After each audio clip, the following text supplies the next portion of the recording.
Very good evening, YouTube from Captain Nabs here. We are back online with some more ATC. We are in the Toronto FIR today, and we're going to be doing Toronto Arrival. So give us a couple minutes, and we'll got one airplane we got to get talking to here.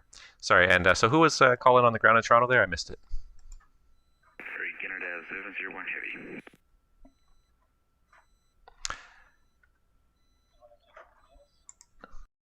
Heavy. And sorry, Air Canada 701 Heavy.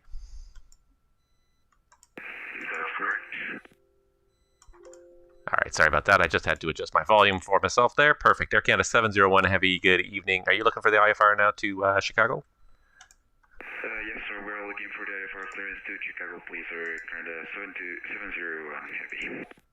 Air Canada 701 Heavy, roger. You're cleared to the Chicago O'Hare Airport via the GoPup Tree departure, hockey transition, and your flight plan route. Departure runway this evening, runway 23, squawk code 0510. So we're clear to Chicago asphalt via GoPup 3 departure, hockey transition, runway 23, squawk 0510, Canada 701 Heavy. Air Canada 701 Heavy, Toronto, thank you. Your readback is all correct. Information is going to be Charlie shortly here, and you can give me a call when you're ready for push and start. Okay, then we'll be receiving Charlie information, and we'll call you when we're ready for push and start, Canada 701 Heavy.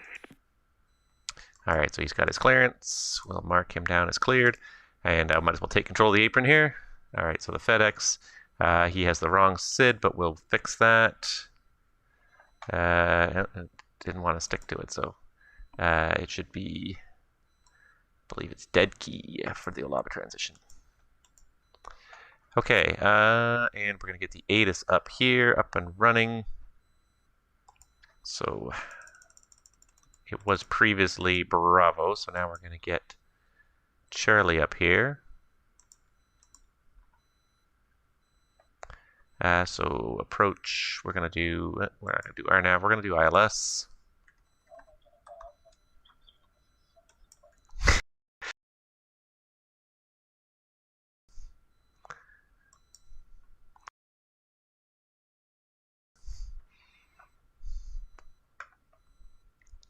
Departure runway 23 and 24 right. And yeah, okay, so that should be up.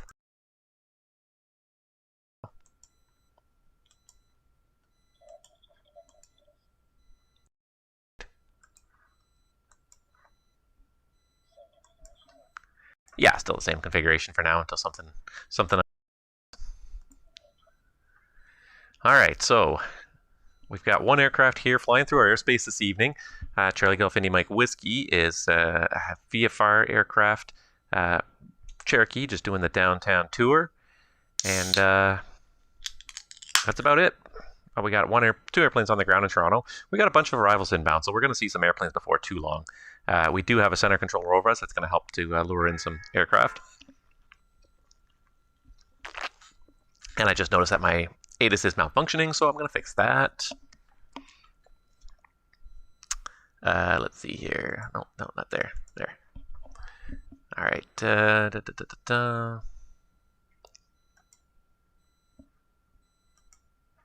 it goes. Now that should be working.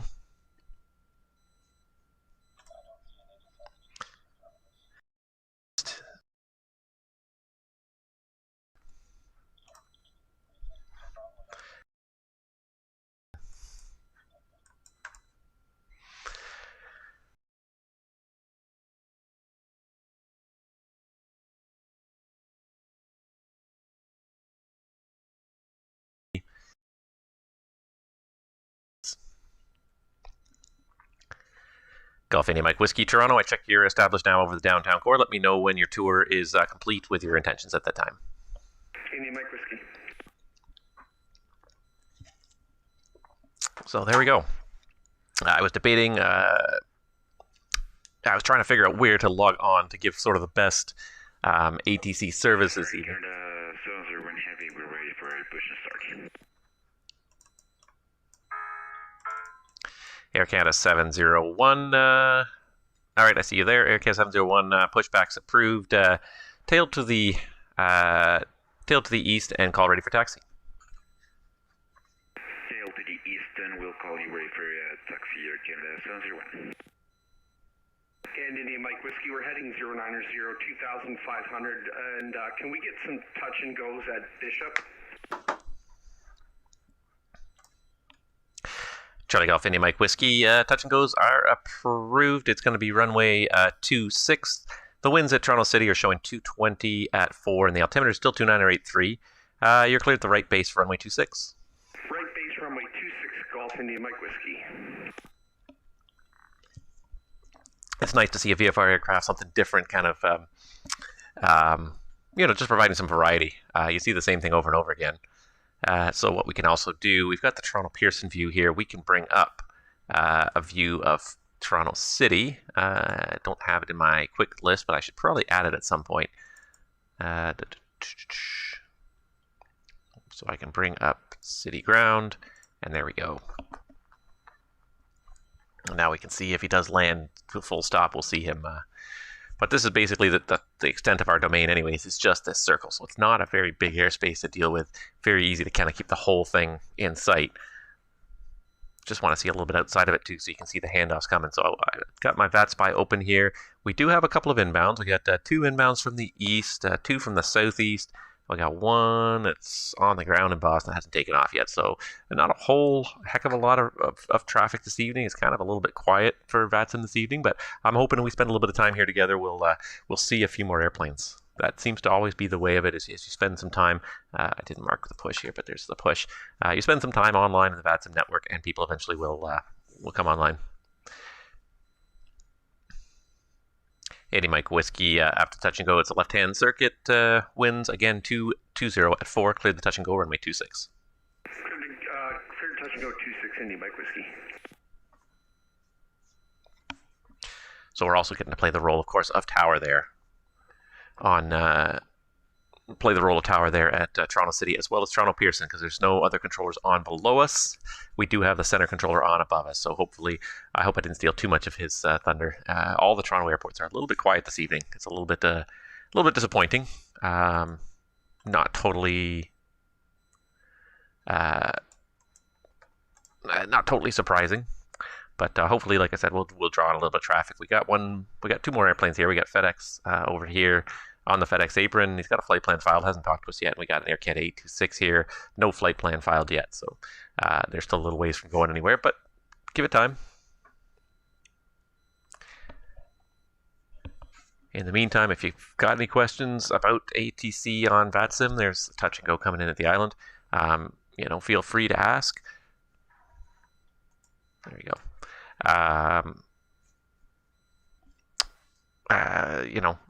And what else was I gonna say? Yeah, if you got any questions about ATC, feel free to ask. Otherwise, if you're watching the stream and you're free and you want some ATC, Toronto is lit up. So come on down to Toronto or any of the satellite airports around Toronto, and we'll gladly accommodate you.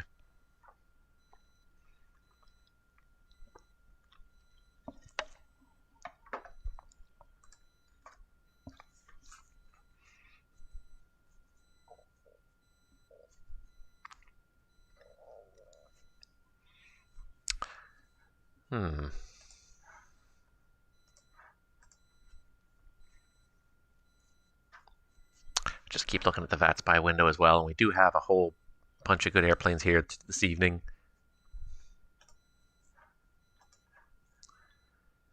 And I'm just going to minimize this AFV window here.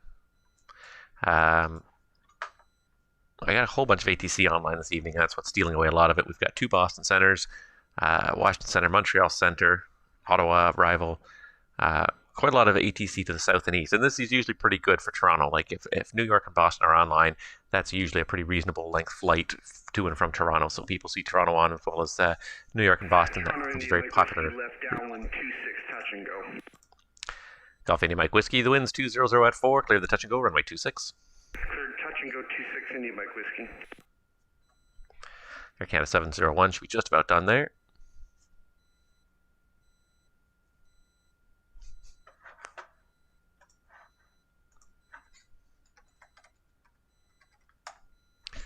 What's also interesting is just trying to compare current traffic in Toronto with the VATSIM traffic in Toronto and see whether who has more, because Toronto is quite quiet these days. There's not a lot of activity happening in Toronto nowadays.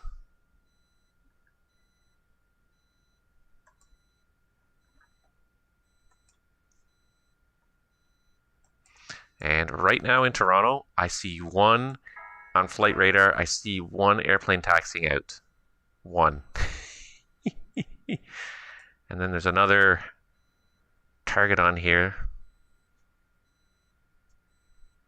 I'm not sure what it is. Ready for taxi, Air Canada 701. Air Canada 701, Toronto runway 23. Information is Charlie and the altimeter is 2908 tree. Taxi down lane 8, Alpha Lima, Bravo, and Alpha and Hotel. Hold short runway 23, advice ready. Okay, so we're cleared to runway 23 by Alpha Lima, Bravo, and then Hotel, Air Canada 701. And Air Canada 701, that was my mistake. Alpha Lima, then Alpha and Hotel. My apologies. Okay, Alpha Lima, Alpha and Hotel, Air Canada 701. No worries. Right. Wow, I must be rusty. How do I get the taxi clearances wrong? All right, here comes our plane for another circuit. And I wonder if I do have even just a tower view over the city here. So let's see if I can even open that up here. I think there are designated tower views. I don't tend to use them too much because now that I'm a radar controller, I tend to just...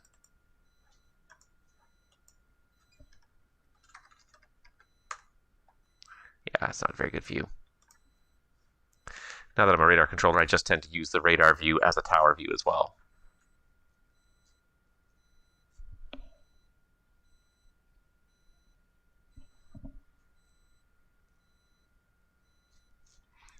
All right, this guy is voice. I can mark him as voice.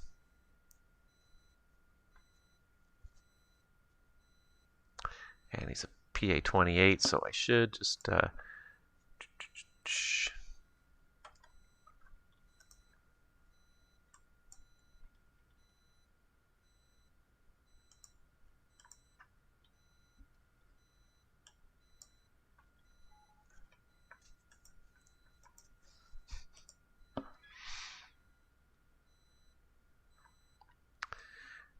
All right, well, hopefully we'll find some stuff going on here soon.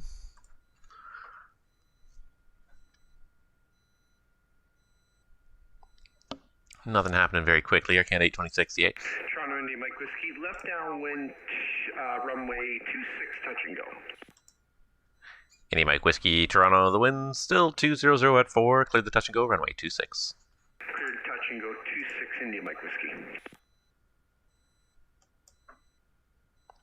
Okay, so if I can do this really quickly here, I'm just going to show you the flight radar here in Toronto. I believe that'll do it. Yep, there it is. And that is the radar, the flight radar in Toronto. And there's one airplane getting ready to take off. This is a ground vehicle driving around. There's a helicopter with no call sign, and there's two other airplanes taxiing around. So they pretty much have the same number of airplanes taxiing around in the real world Toronto as we have here on VATSIM, which is to say it's just dead. Completely and totally dead. And that's the way it is in the real world now. The airports in Canada are just shockingly quiet most of the time. And especially late in the evening like this, the flights for the day are all done. The airlines are not really making very good use of their airplanes because the traffic's just not there. So the airplanes, they only need to do 1 or 2 flights a day each. They're not packing dozens of flights onto well, they're not dozen, but they're not packing 4 or 5 or 6 flights onto an airplane in a day. The airplanes will go out and they'll do 1 flight somewhere and come back, and that'll be it for the day. So by 9 o'clock, the whole airport is pretty much closed up, more or less.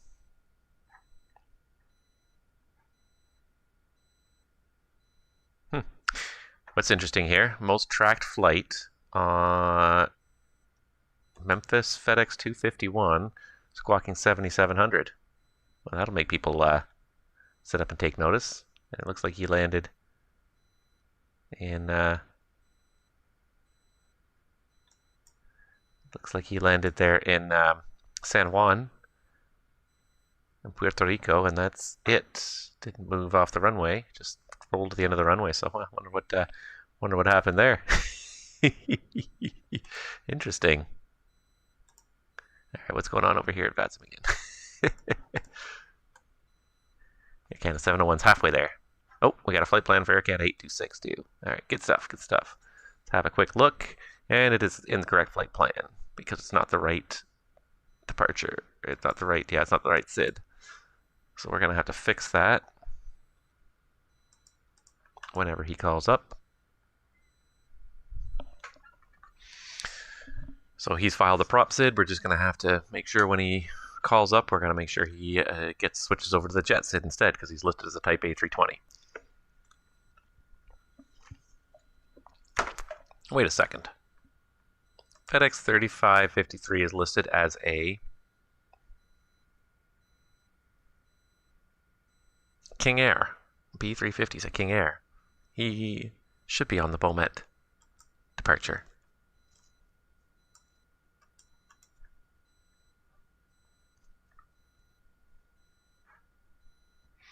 Didn't know FedEx operated King Airs, but learning something new every day, I guess. And Indy Mike Whiskey left downwind 26 full stop this time. Indy Mike Whiskey, Toronto, the winds 200 at 4, cleared to land, runway 26. Cleared to land 26 Indy Mike Whiskey.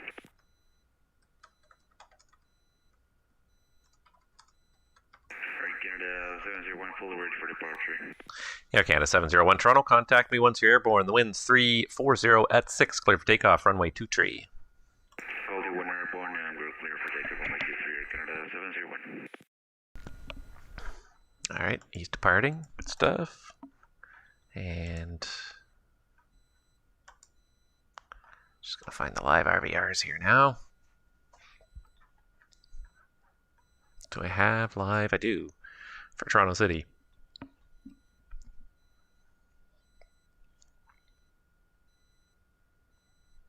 Yeah, 220 at 4. So I can pull up the live RVR here. And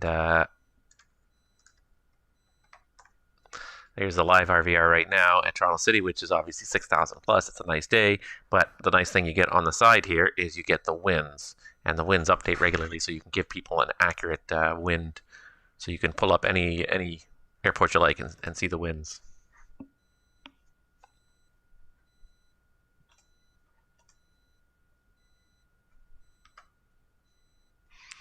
Here comes our airplane landing, runway 26. 22 knots already. Hit the ground and make the right turn on Charlie, huh?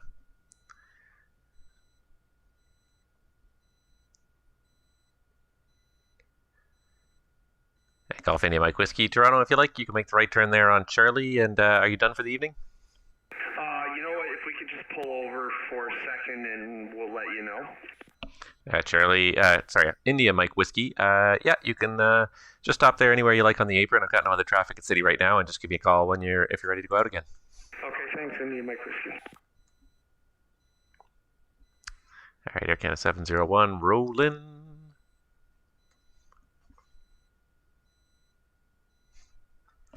And away we go. Get our first departure. It's going to get busy in about 30 minutes here. We got 3 inbounds that are less than 30 minutes out. Probably about 20 minutes is going to get a little bit busy. We got a few more inbounds, but it's kind of really dead after that. Airborne, Air Canada 701 Heavy. Air Canada 701 Heavy, say passing altitude. Passing 15,000 feet, Air Canada 701. Air Canada 701, thank you. You're identified. Continue climb 7,000. Continue climb 7,000, Air Canada 701. In Toronto Terminal, Indy Mike Whiskey question. Indy Mike Whiskey, go ahead. If I depart VFR and stay out of Toronto Terminal's airspace, can I do that without filing a flight plan, or do I have to file out of here? Stand by 1 second. Break Air Canada 701. Turn right direct to Lecon course. Climb flight level 230. Turn right direct to Lecon course, Air Canada 701. And Air Canada 701. Climb flight level 230. Climb flight level 230, Air Canada 701. India Mike Whiskey, yeah, if you'd want to depart VFR, you don't have to file a flight plan, especially if you're going to stay below the TCU. Are you departing eastbound? Yeah, we'll depart eastbound shoreline through Oshawa out to Belleville area. Yeah, India Mike Whiskey, that's fine with me. initially it'll be just not above 2,500, but otherwise, yeah, I've got no problem with that. Do you want to taxi out now?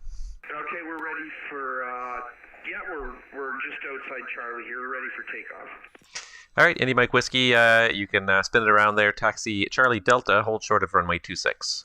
Charlie Delta, hold short, 26 India Mike Whiskey. So here comes, I don't know if you can see him underneath my list here, but here comes our first inbound of the evening KLM. We've got 2 more coming in from the southeast, and then after that, we got 1 more from the east, and then it's going to get really quiet. I'm waiting to see some other stuff happen here. Unfortunately, nobody else seems to be filing a flight plan to Toronto yet. One guy, he hasn't even taken off for Boston yet, so he won't be here for at least an hour and a half. So any of you guys out there watching, feel free to log in and give us some traffic. Otherwise, it's going to be a quiet evening here in Toronto, unfortunately.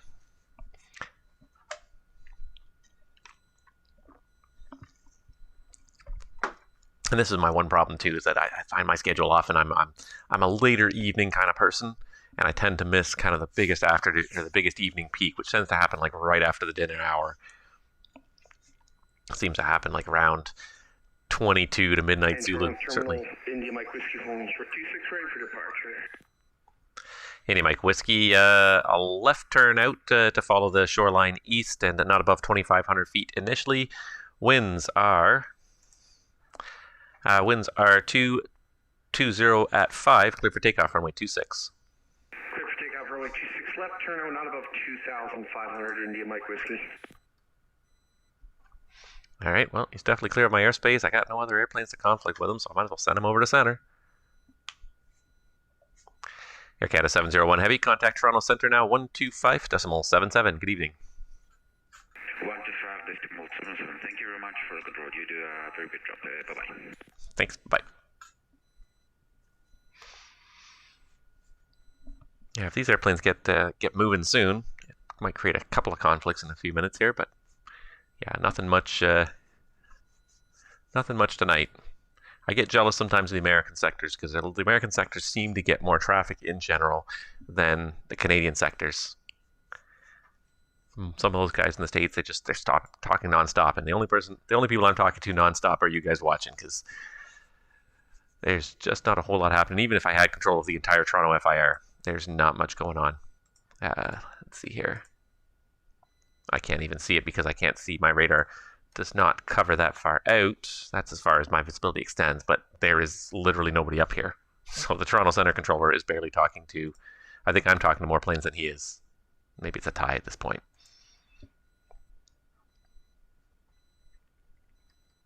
Let's get rid of that because it's not really relevant to us. So yeah, if anybody's watching and you want to log on and do some circuits, do some VFR work around the city, or set up a short haul flight, by all means. Toronto Center's online, Toronto Arrival's online. I guarantee you the arrival controller is going to be around until for at least 2 more hours. So yeah, feel free to hop on and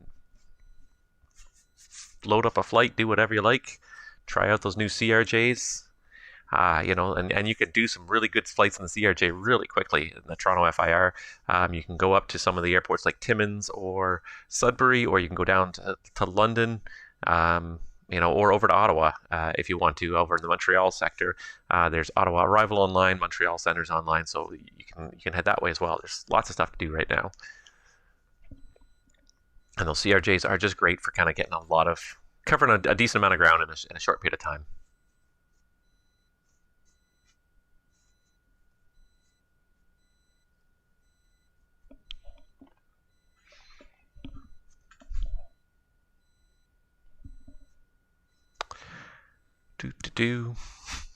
Just wait for that one airplane. That's all I'm doing.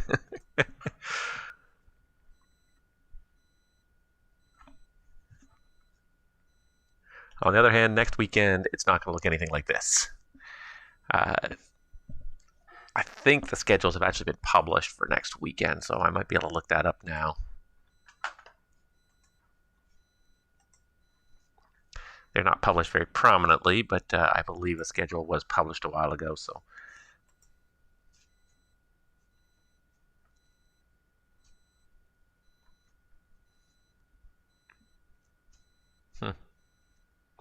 Looks like Toronto is fairly well staffed for the event, though. I gotta say, they've got tons of people online, and even a whole bunch of spares kind of sitting around at different points in time too. So it looks like there's a good amount of people. But I'll be hopping online for Across the Pond starting at 1700 Zulu, 1300 local time, 1700 Zulu on next Saturday. And Tim, you'll be following me on the Suhai Center. I know you love Suhai.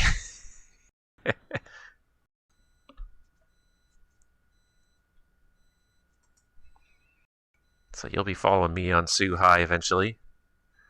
And then I'll also be doing the Barrie sector. And the Barrie sector is going to be the even more fun one because that's going to be handling the arrivals to Toronto. So Suhai won't see arrivals to Toronto itself, but we'll be handling a whole bunch of overflights going to Chicago. I think all the routes for Chicago come through the Suhai sector.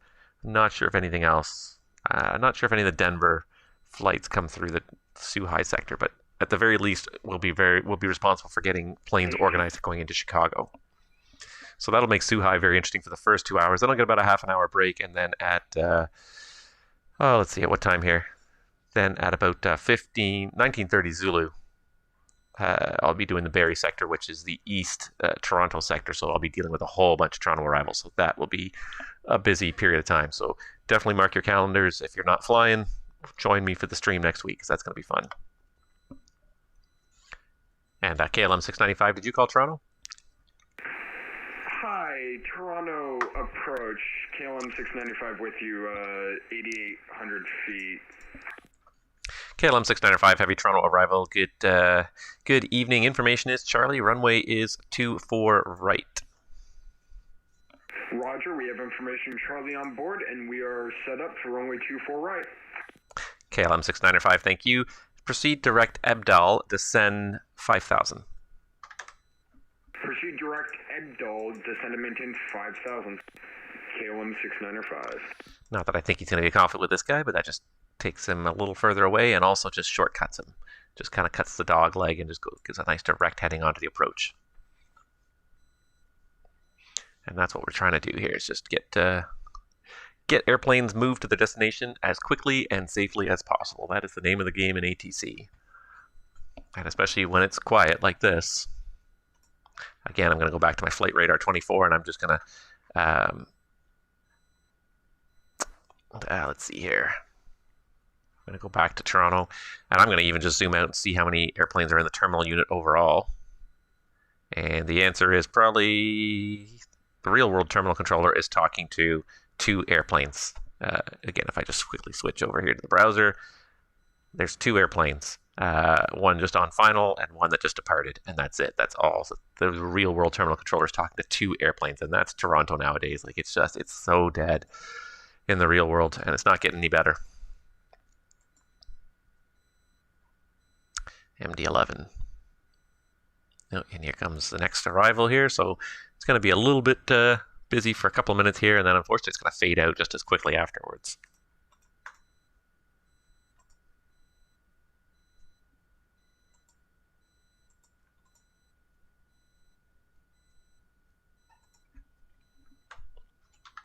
KLM 695 heavy, descend 3,000 at Ebdal, clear the ILS runway 24 right. Cleared for the ILS 24 right at Ebdal, with descend maintain 3,000, KLM 695. Roger. Tower approach, Delta 687, 14,600. Delta 6887, Toronto arrival, good evening. Information is Charlie, runway 24 right. We have Charlie in Delta 6887, thank you.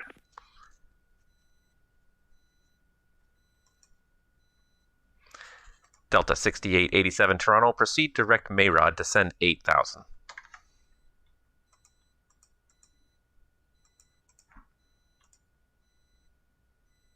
Direct Mayrod, descend 8,000, Delta 6887. And Delta 6887, I can't remember if I actually gave you the altimeter, but it's 2983 in Toronto. 2983, no worries, we had ES on board. You're rich. All right, and then there's another one coming up from the south behind him, another one from the east. And then that's it. Has the Boston guy taken off yet? Nope, he's one of 9 airplanes on the ground in Boston. In Toronto Terminal, Golf India Mike Whiskey, 10 miles to the west of the Oshawa Control Zone. We'd like to transition 2,500. Golf Indy Mike Whiskey, that's approved. Remain VFR at all times. Stand by. And the Oshawa altimeter for you is 2982. Golf Indy Mike Whiskey, thanks.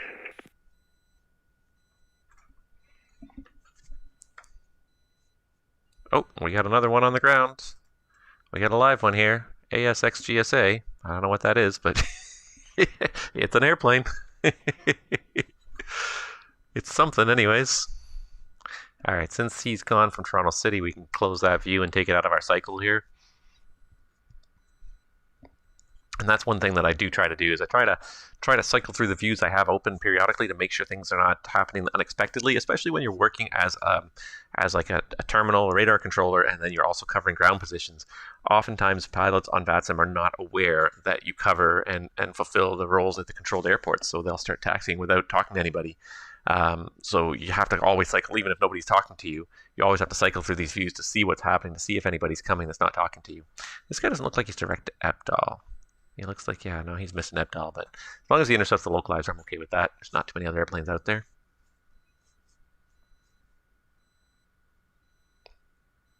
And he's still going to fall well behind this other guy anyways. It's going to take him about 5 minutes to reach the final approach course there, and that guy's going to be on the ground pretty much in 5 minutes. Although that being said, he is really rocketing along here at 330 ground speed. Below 10,000, he should be below 250 knots. He might be, but I doubt it. He should only be doing about 290. I feel like he's exceeding the speed limit there. I'm not going to call him on it because it's not going to cause an issue for me at this point, but in a moment it might start to cause an issue. I may have to do something here.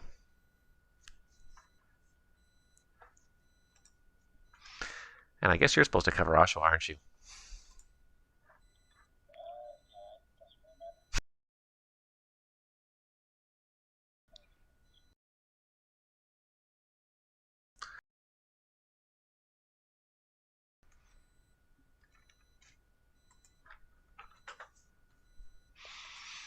Okay.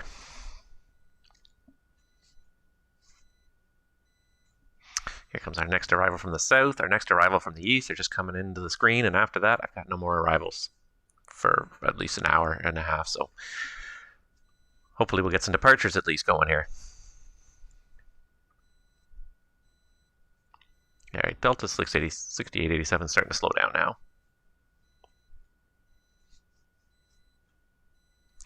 Delta 6887, descend 4000 after Mayrod, fly present heading, vectors to final. Descending 4000 after Mayrod, fly present heading, Delta 6887.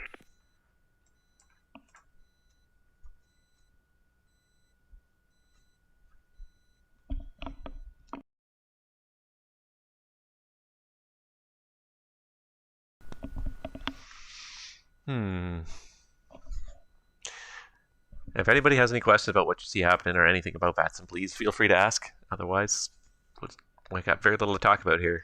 It's not particularly busy, just watching these things unfold. I don't think Delta 6887 is going to be too much of a problem here, but I'm going to get him to slow down shortly. Arrival Delta 6887. Delta 6887, go ahead. Just verify you want us to fly our present heading basically after Mayrod. Do you want us to turn northeastbound after Mayrod or fly straight? Delta 6887, just keep going on your present heading right now, and that'll be just a vector on to final. Final heading for present heading for now, Delta 6887, thank you. You got it.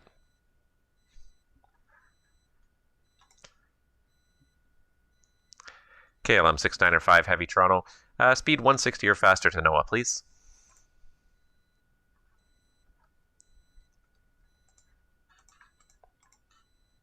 Toronto arrival lift at 1213, 4,000 for 11,000 with you. At Delta 6887 Toronto, speed 210 knots or less, please.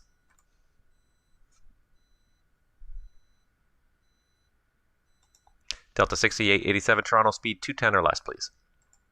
Delta 687 reducing 210, Delta. WestJet 1213 Toronto, good evening. Information is Charlie, runway 24 right. We got Charlie, and we are expecting 24 right for 1213. WestJet 1213, thank you. The Toronto altimeter is 2983. Proceed direct Mayrod, descend 8000. Direct Mayron 8000, listed 1213.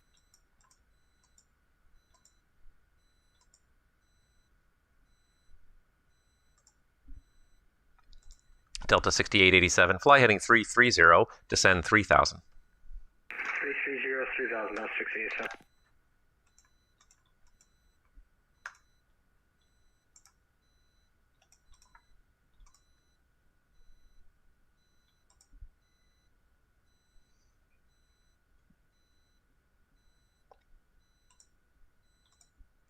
KLM 695 heavy, Toronto. The winds are showing 340 at 6. You're clear to land, runway 24 right. Clear to land, 24 right, KLM 695.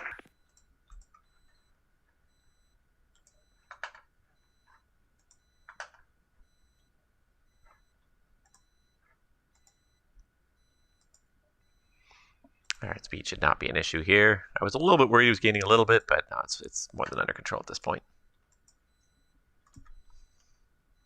Nobody's taxiing, nobody's pushing, nobody's doing anything on the ground yet.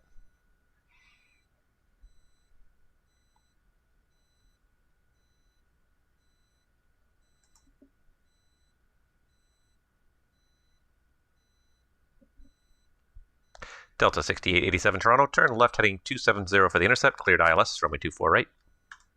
270, the heading clear ILS, 24 right till 687.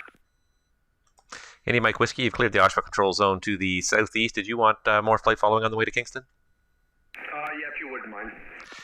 Golf Indy Mike Whiskey, contact Toronto Centre now, 125.77 for further flight following. 2577, thanks for the help, appreciate it. Indy Mike Whiskey. Good night. All right, it's going to roll out on there just perfectly, looking good. And Delta 6887, speed's looking good. Speed, your discretion on final. Discretion now 687. We're slowing down to like 170, 180. Perfect.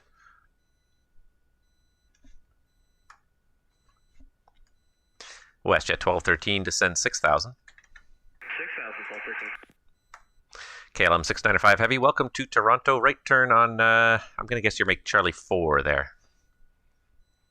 No guarantees, but we'll try, KLM 695. No pressure, the traffic is 9 miles final right now. We love that good spacing. Kind of wish we had a bit more traffic to make it a little tighter. Now, the MD-11 stressful to fly as is. Who is this?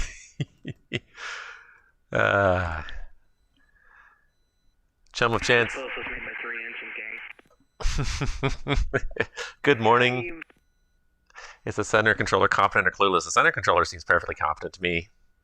I've seen 4 airplanes and they all seem to be hitting their altitude targets. KLM 695, welcome to Toronto.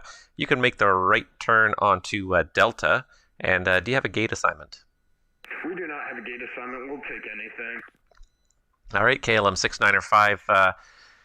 I normally see KLM parked around Charlie 35, so we'll send you there. Delta, Alpha, and Alpha Kilo, cross runway 33 right for Charlie 35.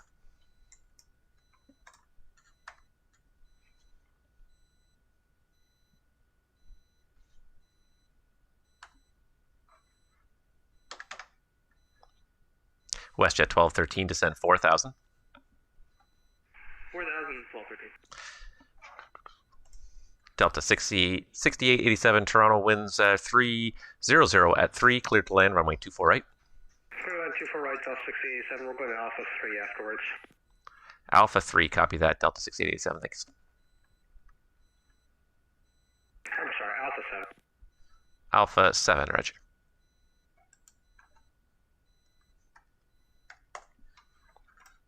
And KLM 695, I just missed the read back on the taxi instructions. Taxi Delta, Alpha, and Alpha Kilo for gate Charlie 34, cross runway 33 right.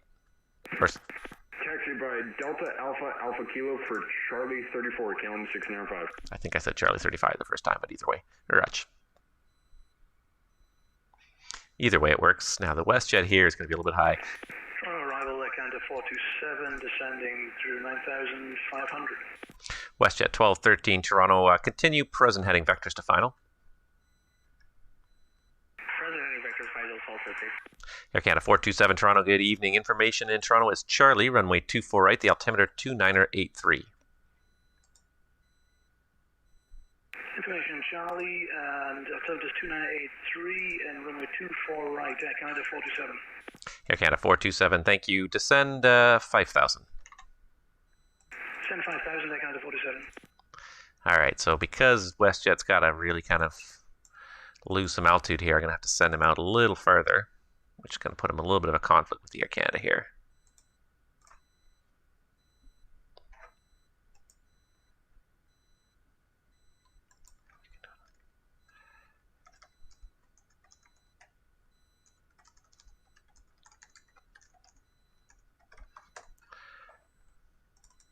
And Delta 6887, you got the right turn on Charlie 2?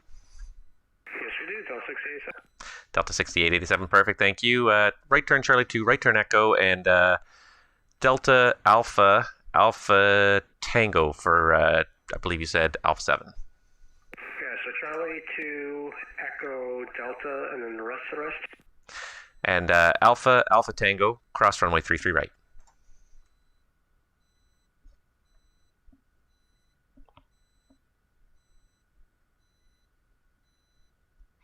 WestJet 1213, turn left heading 330.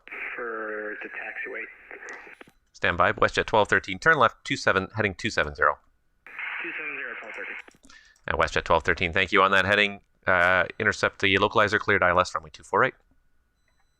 Intercept localizer for 24 right, and then cleared ILS approach, WestJet 1213. Sorry, Delta 6887. So it's straight ahead on Echo there, and then right turn on Delta, left turn on Alpha, and then all the way up to Alpha Tango for gate Alpha 7. Cross runway 33 right. Echo, Delta, Alpha 12, and then we'll take cross runway 33 right at Delta. Thank you. And the last one is Alpha Tango. Alpha Tango. You got it. Okay, so spacing's looking good between these guys now. Perfect.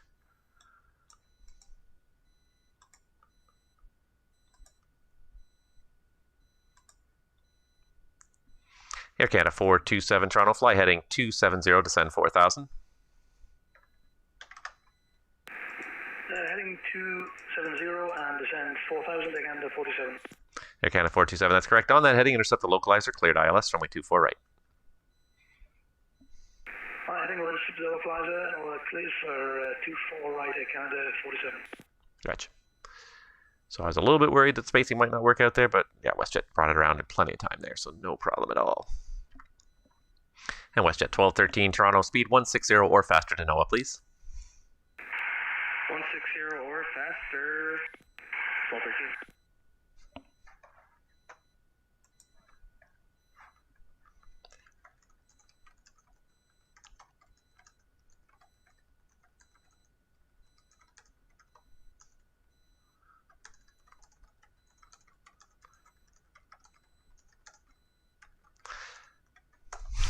So it looks like, chance, sorry guys, I'm just not paying attention to the chat here because it's actually busy for just a couple of minutes.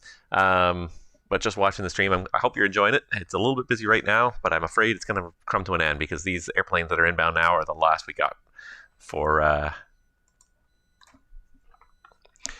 yeah, there's not much going on at all. Sounds like Air Canada 826 is a bit of a rookie here, so I'd rather have him just wait a couple minutes and then just help him out through getting his clearance the first time rather than doing it in chat. See if he's get him up on voice and build his confidence a little bit. It's about to get quiet, so might as well. Got the two airplanes taxiing in, one behind the other. And WestJet 1213, the Toronto winds are showing 290 at 4. You're cleared to land, runway 24 right. Clear line 24 right, WestJet 1213. And that's it. After that Air Canada 427, I got nothing. I got these two outbounds. That one guy, did he take off from Boston yet? No, he just logged off. He just gave up. Even better. Nothing. Well, it's about to become the most boring stream in the history of YouTube, I think. Chum of Chance, absolutely yes. I am controlling on CTP. I will be working two different Toronto center sectors at different times. So my first shift will start at 1700 Zulu. on CTP day, and I do a 2-hour shift. I get a half-hour break, then I think I get another 90-minute shift. So I'll be streaming more or less almost continuously from 17 through to about 21 Zulu on CTP day, and it's gonna be busy. The sectors I'm getting are gonna be busy. The one that's gonna be mostly overflights. KLM took a wrong turn, but I'm not even too worried about it. But yeah, so I will be on. So yeah, if you get a chance, check me out on stream that day.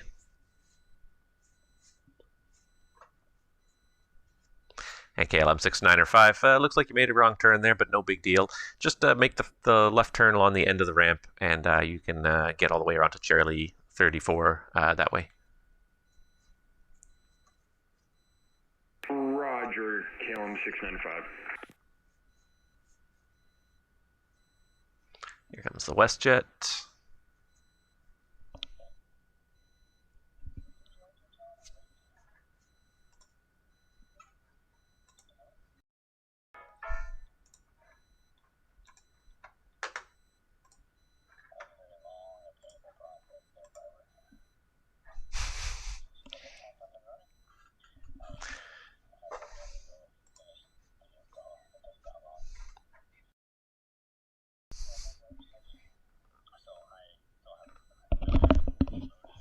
If you get a chance, check in. If not, take a left here on the designated taxiway you told us to.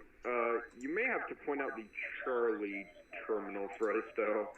I'm sorry I have to say this, but I'm looking at like 3 different maps now, and they're all lettered differently.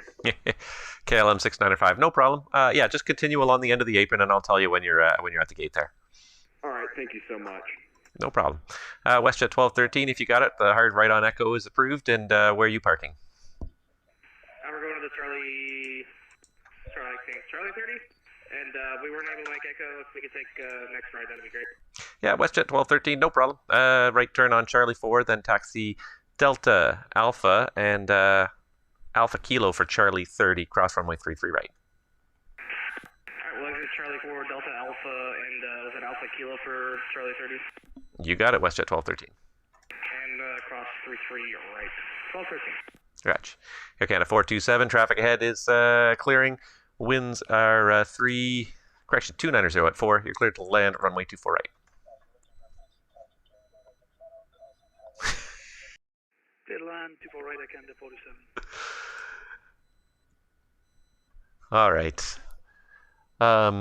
Yeah, 1 a.m. So yeah, sorry that it's kind of the opposite side of the clock for you, but I will also post the streams on my YouTube channel afterwards, so you'll be able to see what happened after the fact. Yeah, that's just the way of the world in VATSIM, and people live on opposite sides of the clock sometimes. It's one of the things that's really neat though, is it brings different people.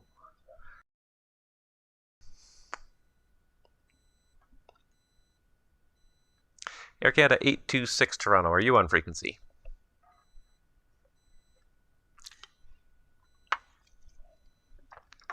Toronto Tower, Air Canada 826, radio check. Air Canada 826, I read you 5x5. How do you read me? Loud and clear, Air Canada 826. Air Canada 826, it's getting pretty quiet now. Would you like to copy your IFR clearance to Montreal?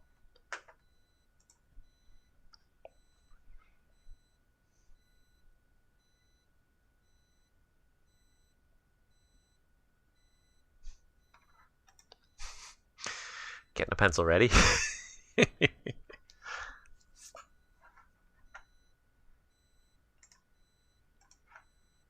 And KLM 695, sorry, I looked away for a second there.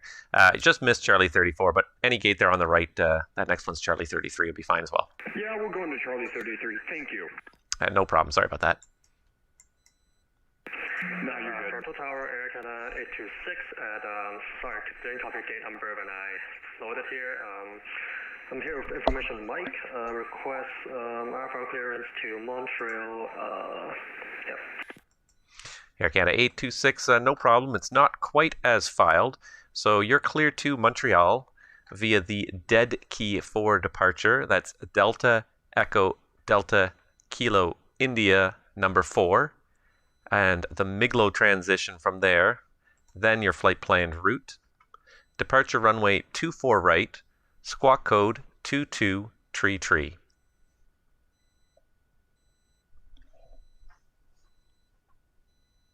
Yeah, I realize that VATSIM is very much it's a European American centered network, European North American centered network. Can I have you to repeat that? 826. Air Canada 826, sure. Just give me one moment. Break. Air Canada 427. Welcome to Toronto. You can take the right turn on Echo if you like. And where are you parking? Gate 172, please. Air Canada 47.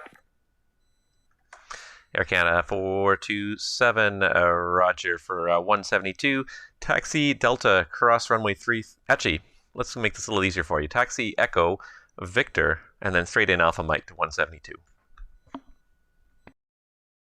Echo and Victor, Alpha Mike, strand 172, Canada 47.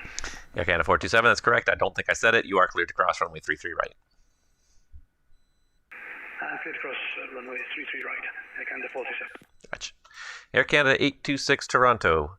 You are cleared to Montreal Trudeau Airport via the dead key for departure. That's Delta, Echo, Delta, Kilo, India, number 4. And then the Miglo transition, that's Mike, India, Golf, Lima, Oscar. And then your flight plan route. Departure runway 24 right, squawk code 2233.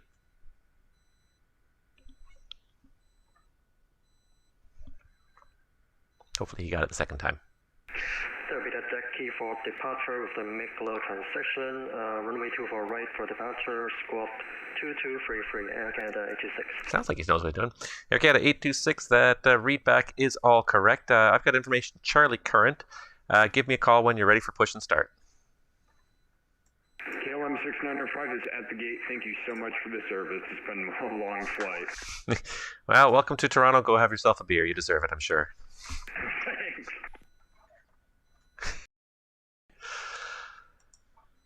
All right. I'm just going to send this Air Canada 826 a quick message.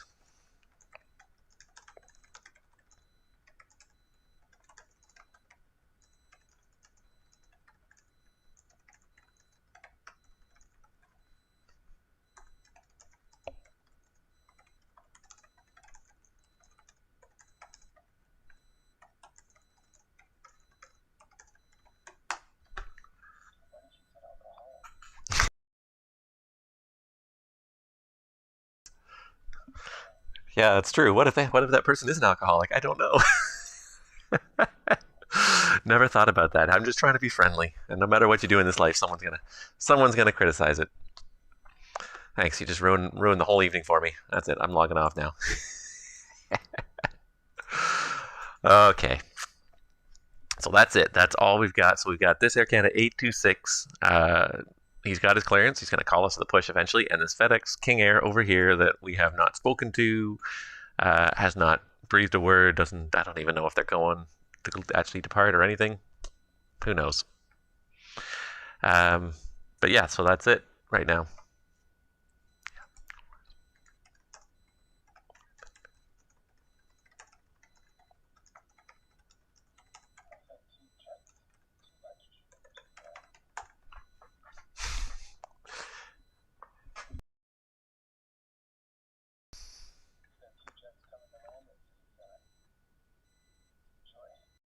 On arrival, Air Canada 47.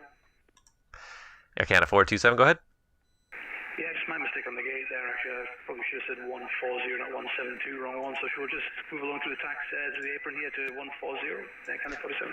Air Canada 427, yep, not a problem at all. I got nobody else parked in that area right now. Great, thanks, Air Canada 47. All right. Anywho, yeah. So we got Air Canada 826's clearance. That's it.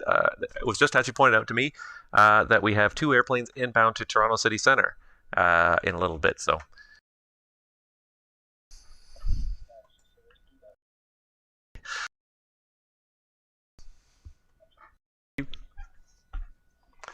we'll get some airplanes coming into city in about 30, 40 minutes away. They just they depart White Plains going to city.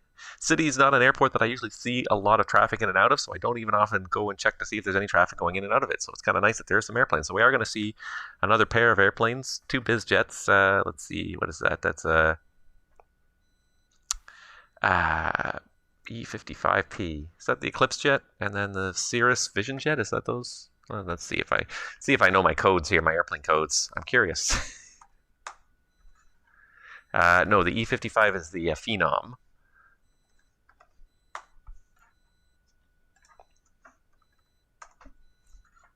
And then, yes, the SF-40 is the Cirrus Vision jet. Okay, so we've got a Vision jet and a, I'm just looking at VATSIM, we got a Vision jet and a Phenom inbound to Toronto, and down to Toronto City. So that'll be an interesting little.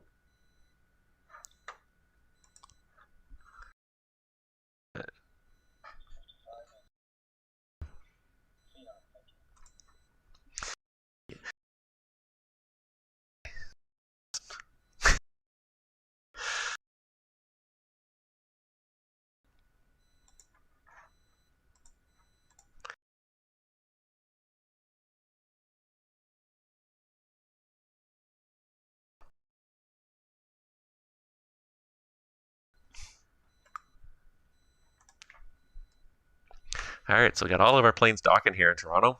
Not much else is happening. So, your friend's going to be here shortly. So your friend must be one of these 2 guys coming in there then. Flexjet 376 and November 82 Zulu Foxtrot. So hopefully we'll see them soon. Green dotted lines extending from the airports to the ILS tracks. Yes. That's what those are. So they're specifically designed to help controllers really easily identify certain features about the approach. So, but yeah, those are the. Arrival, Canada 47 at the gate. Thanks very much for the service tonight. Have a good evening. Air Canada 427. Thanks so much for flying in, and we'll see you next time. Good night.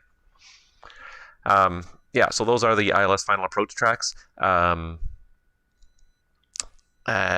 done a certain way because there's so many aircraft being vectored onto these approaches. They're done in a very specific way that the little green dots are basically our 1 mile intervals along the approach track.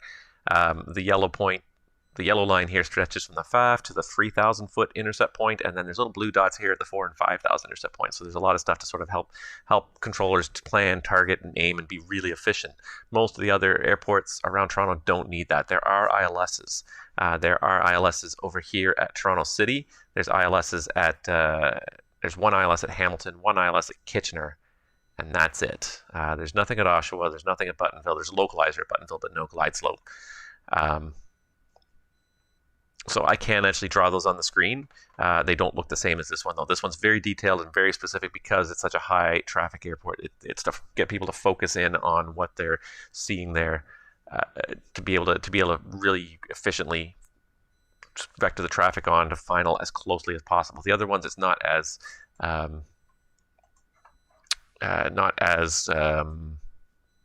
crucial, I guess, if you will, because they're usually not as busy. So I can throw up, let's see if I can throw it up here. Let me see if I can find Toronto City Centre's ILS 26, which is a restricted approach. I have a feeling the jets will ask to do it anyways. Good luck to them doing that super steep descent there. But that would be the approach course there for runway 26 now at the city. So you can turn those on and off. A lot of the stuff is turned off initially when you load up these files just to kind of keep the clutter down. Like there's almost nothing named.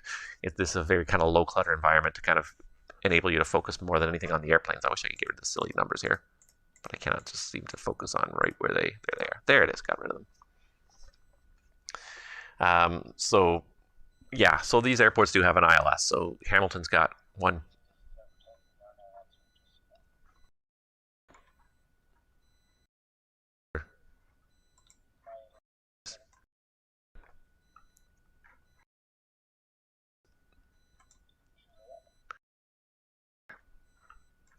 Okay, so we got an ATIS now at Toronto City Centre. It's going to be Juliet, and they're advertising the RNAV X-ray. So I'm going to go ahead and throw that up for the time being. There it is. There it is, Juliet for Toronto City. CYTZ RNAV. I don't even have the RNAV X-ray. Really? It's not even programmed in here? The RNAV X-ray is not even programmed in here. Jeez Louise. That's a minor yet big omission. So now I'm going to have to look up the chart manually to see what the RNAV X-ray is saying here. I believe... Oh, the RNAV X-ray, yeah, because the RNAV X-ray follows the same track as the ILS. It's just, okay, so it's basically, it's co-located. That's the pattern. If I pull it up here and show you guys really quickly, it's the exact same pattern as the ILS to runway 26. So there's the ILS 26 with all those points, same points, Alkeg, Omtex, Algar, Vipri, Ravix, and the RNAV X-ray has pretty much the same points, except that there's a different final approach fix at a different location, but otherwise it's almost the same here. And this is also a 3.9 degree slope because there's a huge obstacle right here on final, 952 feet at like, what is that, 3 miles final, I believe it is. So, yeah, always interesting to watch people try and get over and past that.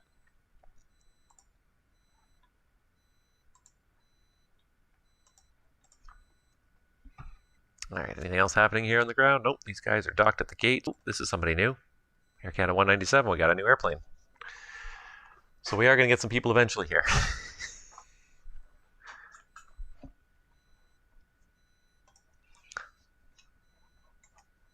I really should try to stream more during the day. I think you guys will see more. Next weekend will be very different. My one stream I'll really do is I'll be here streaming for 4 hours across the pond, and that'll probably be it. So hopefully you guys can mostly catch me for that.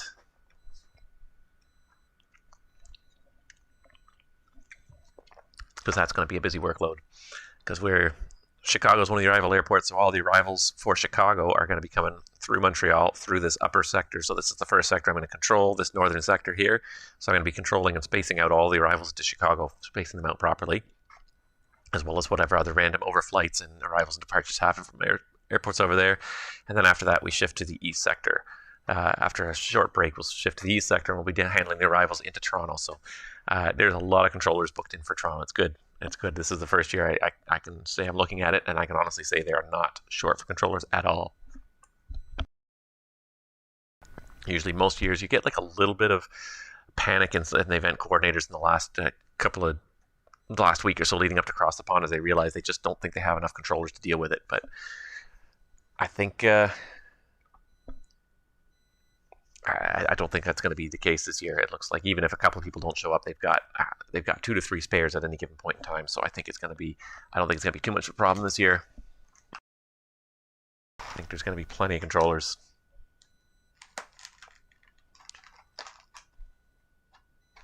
But regardless, it'll be fun.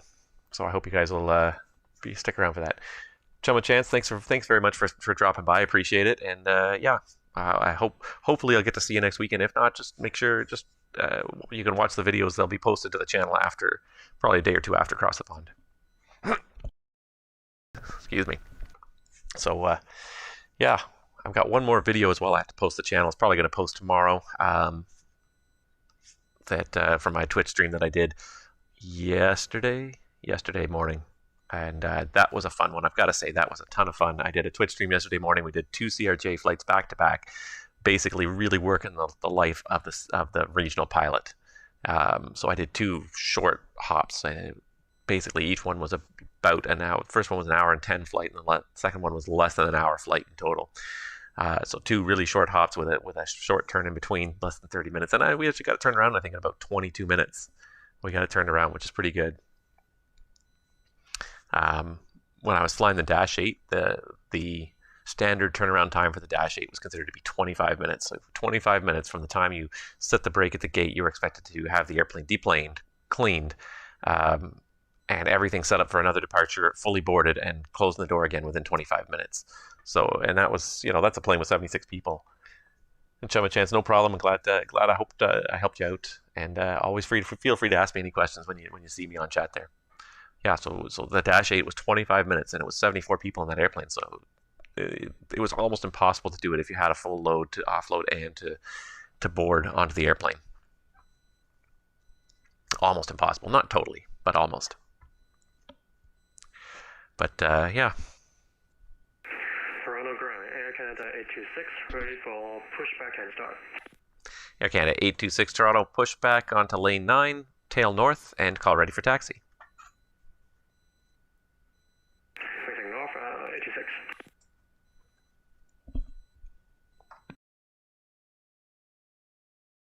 Yeah, I think and then on the next jet I flew, I think it was 30-minute turns, but it's, yeah, airlines expect you to be able to turn an airplane with 70 to 100 seats in 30 minutes. So, and it's not impossible.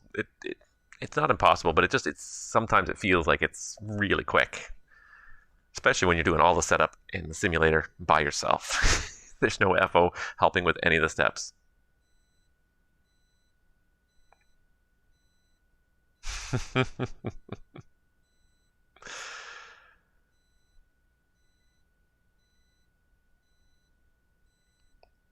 Tim, I see you. I see you posted a message there in Discord trying to lure people into Toronto.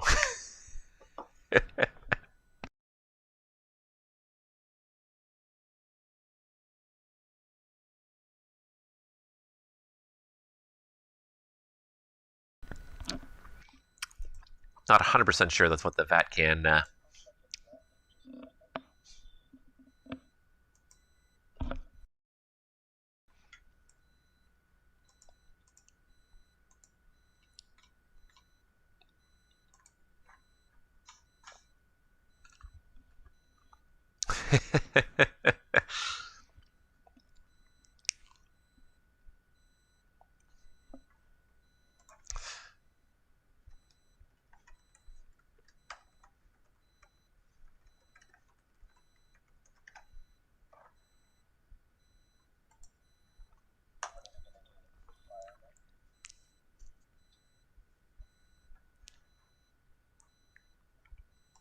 Why? What are they doing now?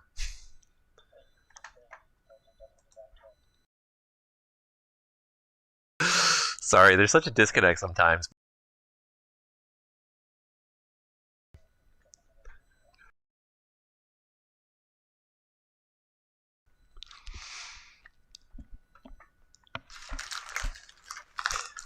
Oh, I feel like you've really kind of tempted some people now to come online and torture me, which is fine. Let's do something. Let's do some fun stuff here.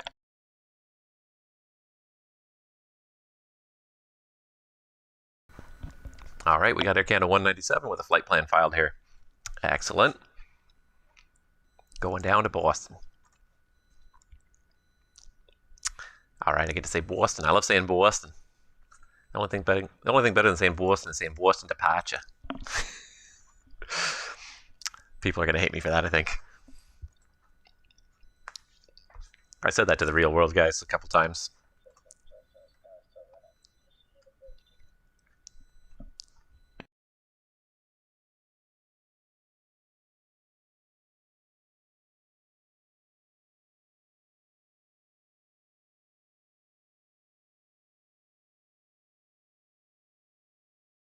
I'm kind of glad that it did quiet down, though, because this really gives this Air Canada 826 guy a chance to feel confident about what he's doing. And he's doing fine.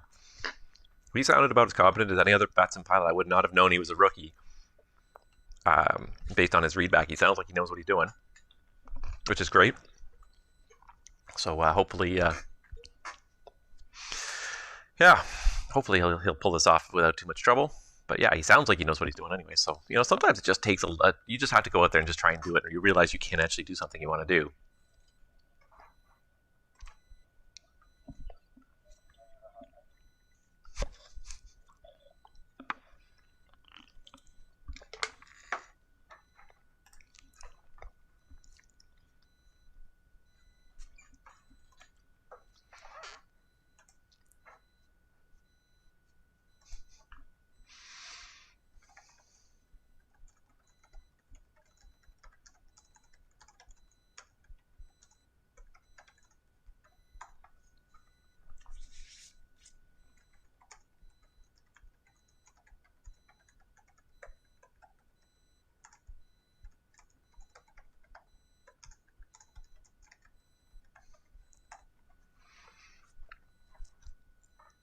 There. Now I'm using the Toronto Discord or the VATCAN Discord to try and bump up my stream myself. See if anybody falls for it.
I'm I'm I'm fine with him.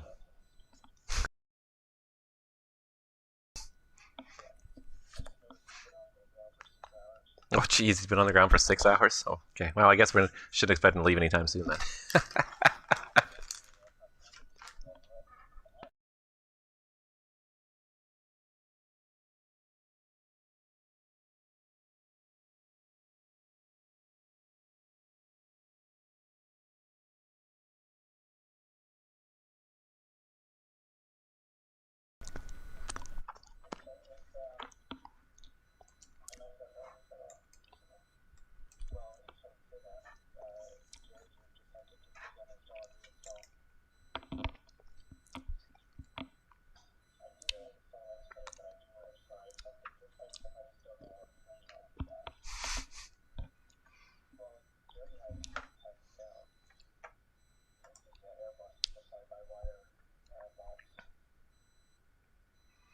Yeah.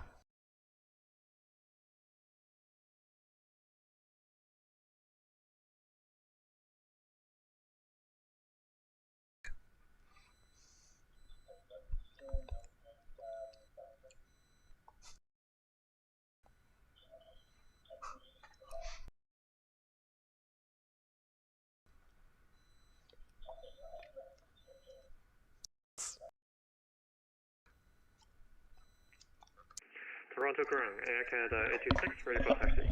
Oh, here we go.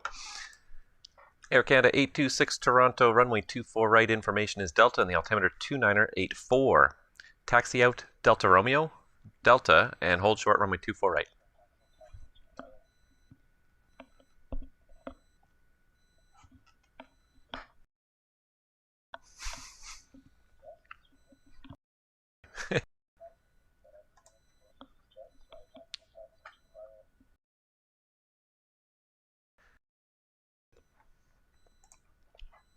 Taxi Delta Romeo Delta and hold short at runway 24 right, 826.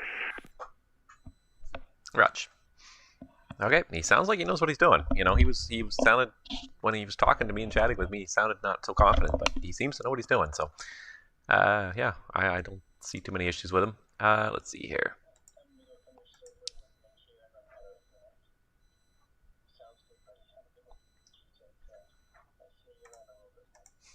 Yeah, should come flying one day.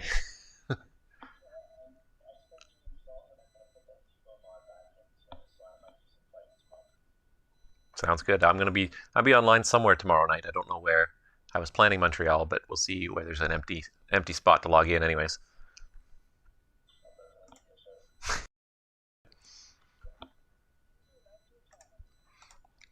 All right, so we got Air Canada 826. We're trying to drum up some traffic for tomorrow. Oh, there's Cody Man. Ooh, a YouTube streamer. Mercy to those of us on crappy internet connections who can't watch Twitch. Does it make a difference? Does YouTube stream better on slower internet connections than Twitch does? I'll be honest. I've had a good internet connection for a very long time. I've forgotten what it's like to have bad internet. The only place where I often have bad internet is in hotels, and Lord knows I have not flown out of. I haven't stayed in a hotel for months and months now. Only a handful of times in the last year.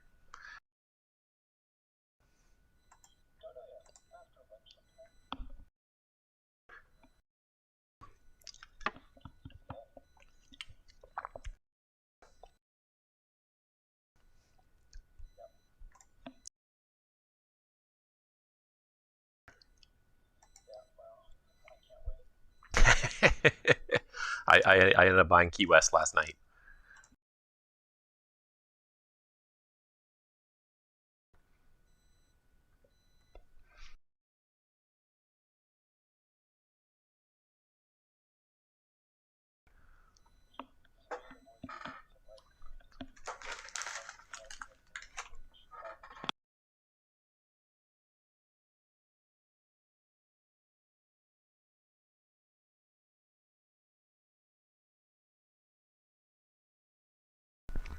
He's gonna have some serious flying to catch up.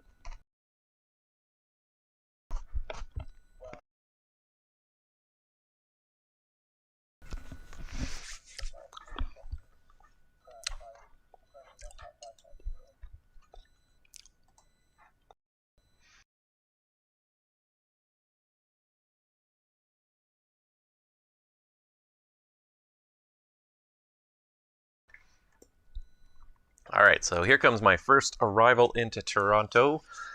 City Center here, FlexJet 376, planning 26. Pardon me. And the RNAV X-ray and the Caxel arrival leads right into it. Alger is with the fix right on there, so makes it really easy for me. So Toronto arrival, getting in Center 376, Narthal, we have Juliet on board. FlexJet 376 Toronto, good evening. Information at Toronto City is Juliet. The altimeter is 2984, plan RNAV X-ray runway 26. Plan RNAV X-ray 26, we have Juliet, FlexJet 376. FlexJet 376, thank you. So he's going Caxel, Larder, Alger, and then at Alger we're going to clear him for the approach. And then there's another second one right behind him. I think they're doing a group flight together, of course.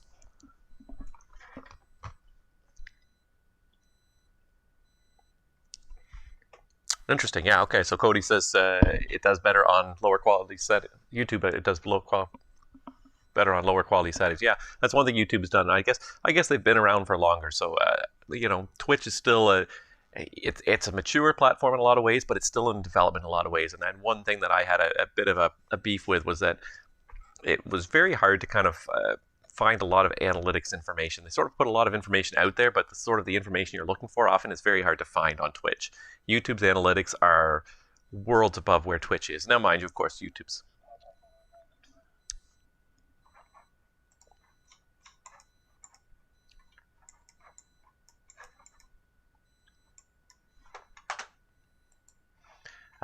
sorry, what was I saying? Let me see here. So yeah, so that's one thing about Twitch. Like YouTube's a very, very mature platform at this point. They've been around for so long, and their analytics are phenomenal.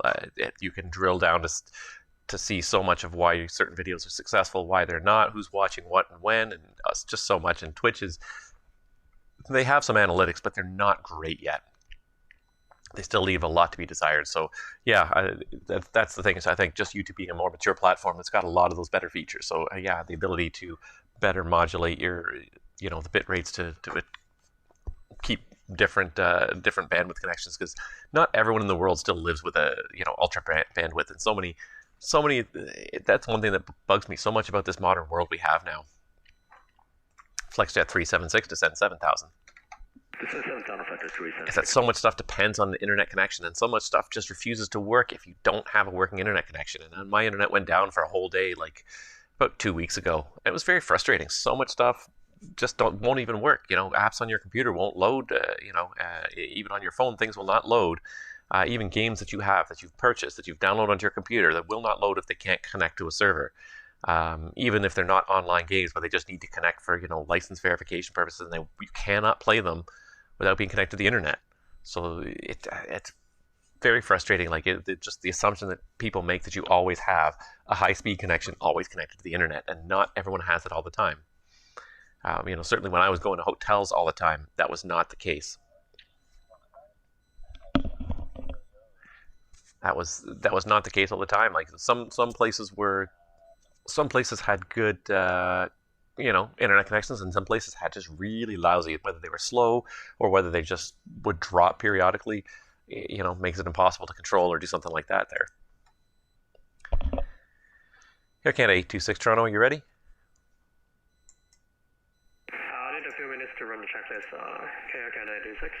Air Canada 826, no problem. Hold short 24 right. Let me know when you're ready. I was wondering why he wasn't calling, but yeah, okay, so he's new, that's fine. No big deal.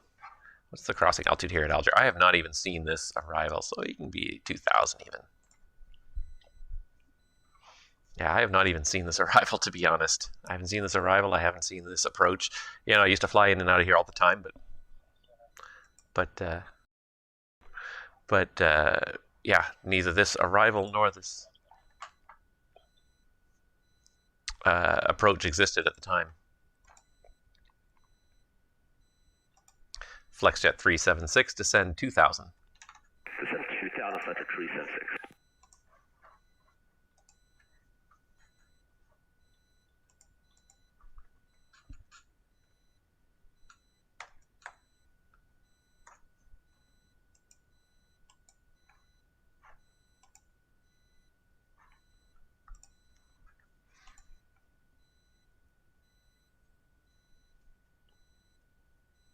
Really, the RNAV approaches are so easy because you don't even have to vector them. They just join a fix and away they go.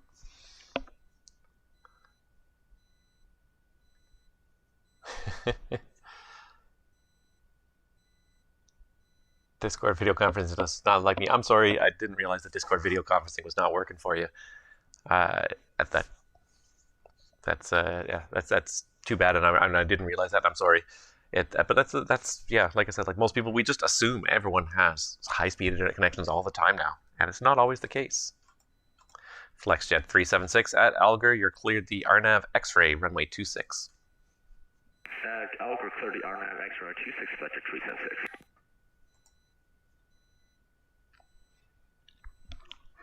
So yeah, it's frustrating, and so many companies just assume everyone has the best connection all the time. They have perpetual connection. I mean, another thing, being a pilot, apps that need to be connected to the internet to do the stupidest things, and that don't work if you're not connected to the internet. Very frustrating, because you go in an airplane and you're flown in airplane mode, and you're not connected to the internet. Air Canada 826, ready for departure. Air Canada 826 Toronto, contact me once you're airborne. The winds are 300 at 4, cleared for takeoff, runway 24 right. Clear for takeoff, runway 24 right. Yeah, so many apps on my phone that don't work at all when you're not connected to the internet, because they just assume, operators just assume your phone is always online, and that's not always the case. You may have dark spots in your house where you can't get a good connection, or there may be, you may have a job where you're literally out of range of cell towers for half an hour, hours at a time sometimes, who knows. So very frustrating sometimes dealing with this world where people assume you're on all the time, because then if you're not, it's like it's like you're a citizen of a second or third world country.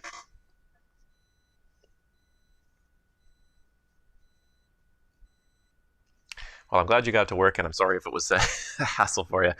I should really, maybe sometime in the future make an announcement about, if we're going to do training sessions that use Discord or any kind of online video. If it's going to be an issue for anybody, say something, and we can find alternatives, but ways to work around it.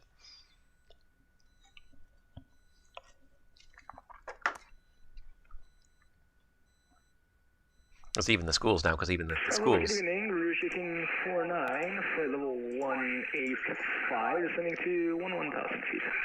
Rouge 1849, Toronto, good evening. Information Toronto's Delta, plan runway 24 right, and the altimeter Toronto 2984.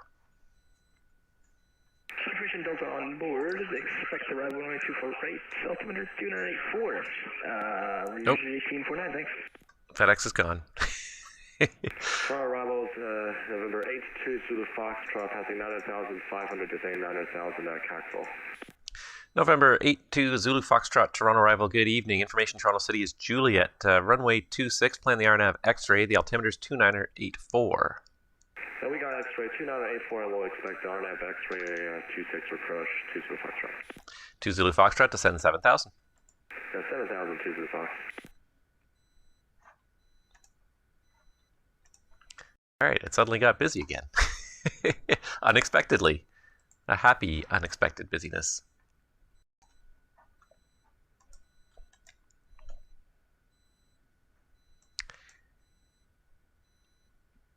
And he might be making the turn on his own. He is making the turn on his own, as so often happens. Rouge 1849, Toronto, descend 8,000. For maintain 8,000 feet, thanks. Air Canada 826, Toronto, say passing altitude.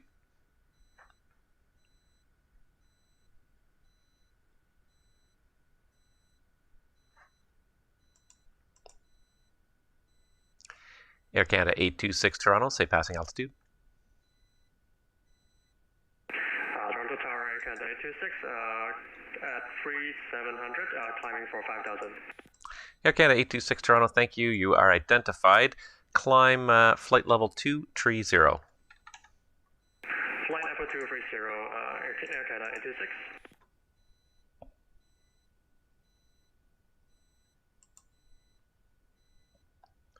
Right here. What am I doing here? Sorry, that's what I'm looking for.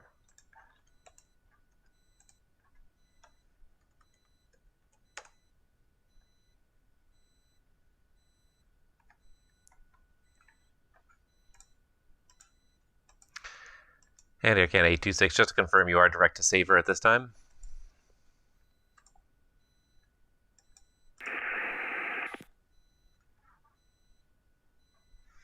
On course to Saver, Air Canada 826. Air Canada 826, thank you. In the future, the SID does state to maintain runway heading 237 until advised to turn towards Saver.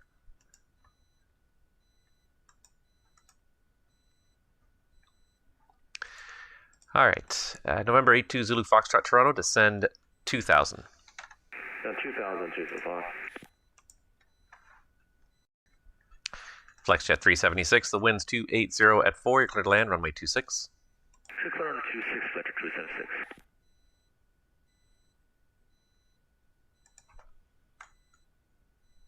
Delta 6887 still connected, taking them a long time to offload all those passengers. Let's see what we do with Rouge here. Rouge 1849 Toronto, proceed direct Mayrod. Direct waypoint Mayrod, Rouge 1845, thanks. Roger.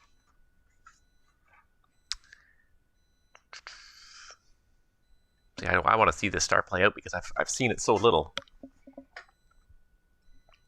I don't often see, I don't think I've ever seen anyone fly this star yet. This is, I think, the first time I've seen anyone fly this star, so it's really kind of nice to see it. Works really well. Where does it go in the other direction? Just goes, parallels the final approach course there. Oh, and then it goes around to Rotrue, Lennox and Rotrue. See, and this airport has been under such continuous development. Oh yeah, Lennox, the RNAV Yankee. That's right, there we go, with the RNP. Wonder if Porter's got those RNP approvals now. Not that it matters too much, because there's not much happening flying. Not much flying happening for Porter these days, unfortunately, but I am, Tim. Thank you very much for putting them on that star. It's neat to see it, because I've never seen anyone fly it before.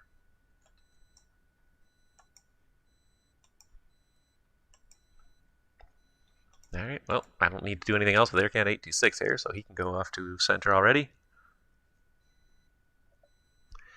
Air Canada 826, contact Toronto Center now, 125.77. Good night. 125.77. Air Canada 826, good night.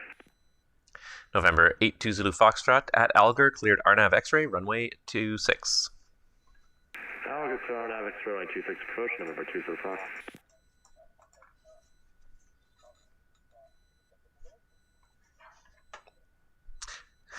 You know, and that's exactly it. Like, all the SIDs and stars are props only because it's only supposed to be props. And I don't think it actually says they're prop only SIDs because it just assumes, I think, that everybody's a prop. Does it actually say on the departures? See, and that's the funny thing. It's like the Bowman 7 departure does not actually say props only at City because it just assumed everybody's a prop. FlexJet 376, welcome to Toronto City. You can taxi Echo Bravo into the apron. Have a good night. Yeah, Echo Bravo to the apron. Have a good night. Subject 376, thanks for help. Oh, lost my Rouge there for a second. I think there he is.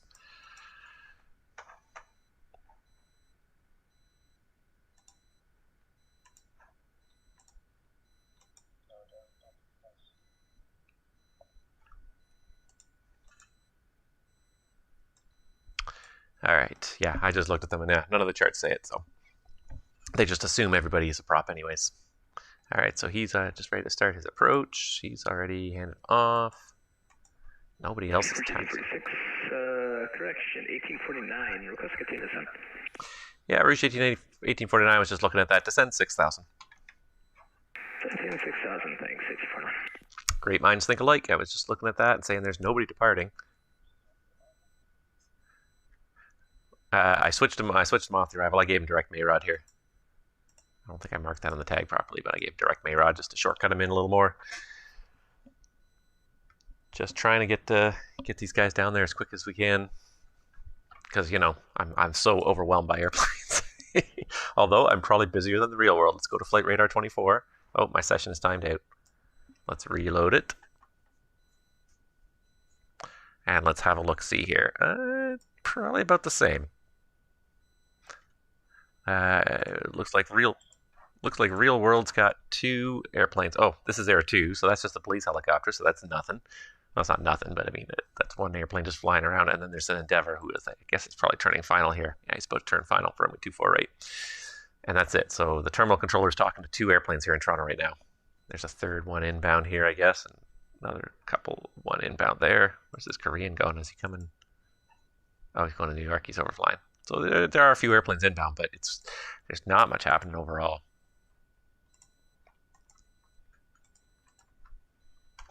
Rouge 1849, descend 4,000.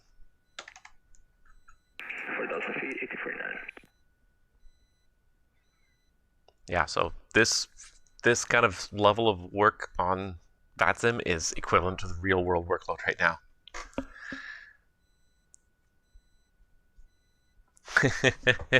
We have some fancy stuff. Yeah, these sector files were just redone too. That they were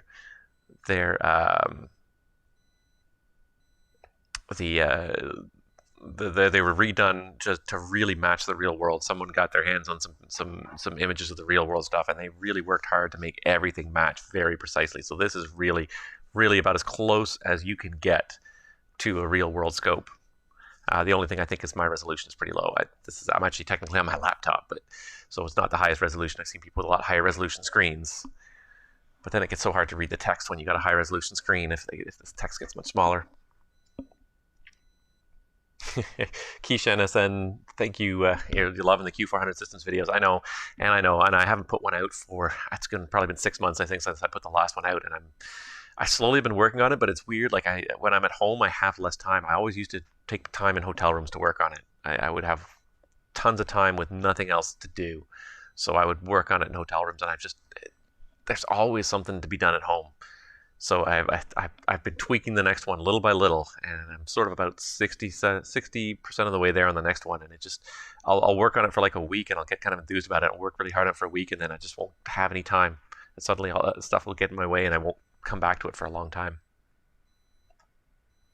So I promise there will be more. There is another one that's in development. Like I said, it's about 60, somewhere in the 60 to 70% of the range, 70% of the way there range. But I can't find the time to focus on it.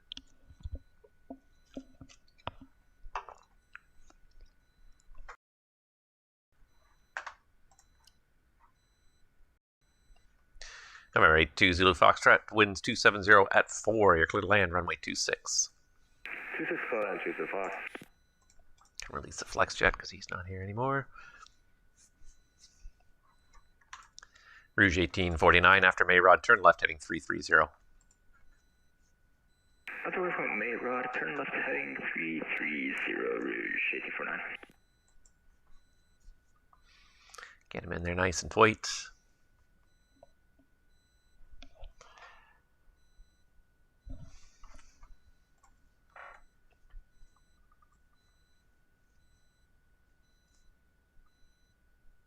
Yeah, there's lots of good stuff on those views. All the taxiway center lines and everything. It makes it look really good, and all the gates are marked. That's one thing that I like, that someone went through and marked the gates and marked them based on the service they provide. So red is domestic gates, yellow is transporter gates, gray is international. And when you see more than one line, like a gray and a yellow line combined, or a red and a yellow line combined, then those are swing gates that can go either way depending on the configuration inside the building. So it's kind of really neat. You can really see where the different zones are in each terminal and assign an appropriate gate based on where the person came from really easily. Rouge 1849, descend 3,000. 3,000 feet, 1849. So yeah, somebody went and did a really nice job with that. There's some, yeah, I like this. Like, I like this clean look. Like, there's not a lot of stuff labeled. Most of the fixes are not labeled. When you become a fairly experienced controller, you should be able to know what most of the fixes are without seeing them labeled. Because the labels just take up so much space and they're so distracting to look at. So I like this view. It's clean. It's very clean. There's nothing really excessive on it, and I like that.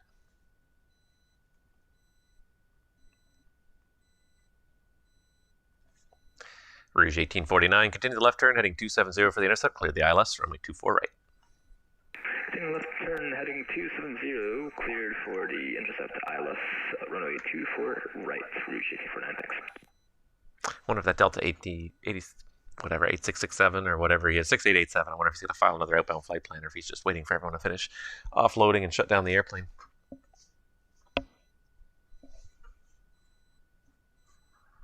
I'm glad you like the videos though, Keisha, and I got another one coming out, like I was saying earlier, probably tomorrow, if I can finish putting putting a few more touches on it, but of a stream I did yesterday, so with the CRJ. So there'll be another one coming out. Yeah, I've been unable to find as much time to focus on doing videos lately. You know, and streaming videos are kind of easy because they're sort of, you know, they're sort of live recordings. You throw up some titles and stuff on them and put them out there, and it's not as hard work. Like those systems videos take, you know, some of them have taken probably 40 or 50 hours of effort easily, if not more, scattered over a whole period of time. So, yeah, I love getting them out there, but there's just so much workload. November 82 Zulu Foxtrot, welcome to City. Taxi right turn on Echo Bravo to the apron. Echo Bravo to the apron, 2 Zulu Foxtrot, thanks. Thank you, have a good night. Yeah, you as well, bye. Oh, and he missed it. Rouge 1849, localizer request intercepted for approach 22 for right. And 82 Zulu Foxtrot, I see you actually missed Echo there, no problem. Just taxi Alpha to the apron, happy night. Yeah, sorry about that. We'll taxi Alpha. Have a good night. No problem. Thought he was going to make it. No worries. Rouge 1849, the Toronto winds showing 300 at 4. Clear to land, runway 24 right. Clear to land, runway 24 right. See you down there, 1849. Then I think it's going to really get dead here. Do we got anybody inbound? Oh, we got an inbound now, actually. There's an Encore flight. Took off from Ottawa. Yep, got an Encore flight out of Ottawa. Nice. And there's one at least on the ground logged in, filed a flight plan to Toronto, so he will be here in about an hour. If all goes according to plan, so we may or may not still be here at that point, because it's around about 4 Zulus when I plan to log off, but we'll see what goes on. We'll see what happens here. Comes and it goes on the VATSIM network.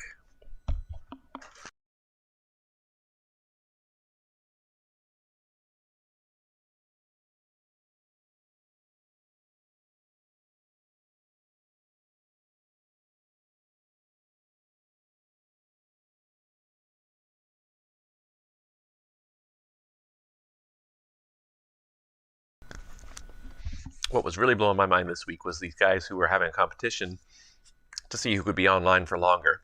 I don't know if they were both having competition, but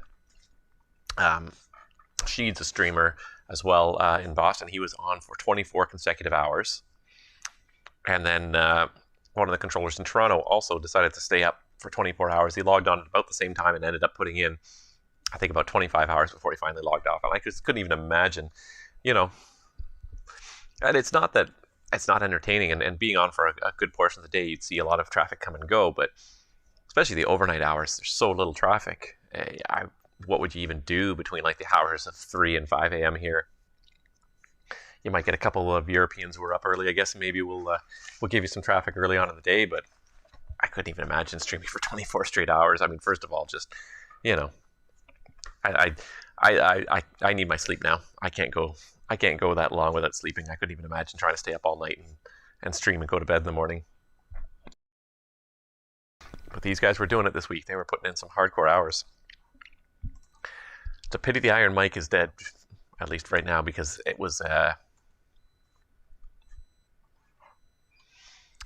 good competition. It was certainly interesting always to see who could pull off good hours, and certainly with all the lockdowns in place again now, it just the hours being logged right now are probably just insane. Rouge 1849, welcome to Toronto. Right turn Charlie 3 if you got it, and say your gate. I'm sorry, Charlie 2, my bad. Rouge 1849, good to be home. On Charlie 2 right now, we're just clearing runway 24 right.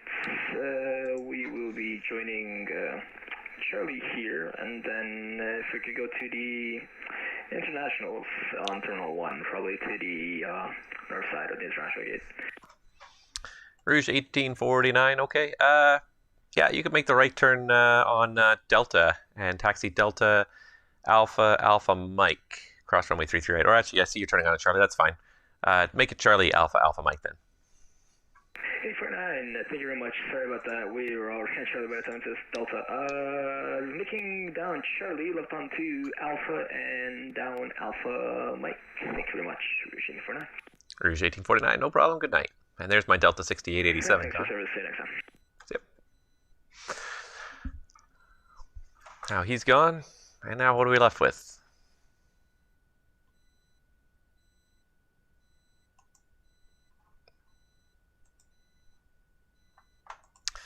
Now what are we left with? We're left with an Encore inbound from the east. He's going to be here in about 20 minutes or so.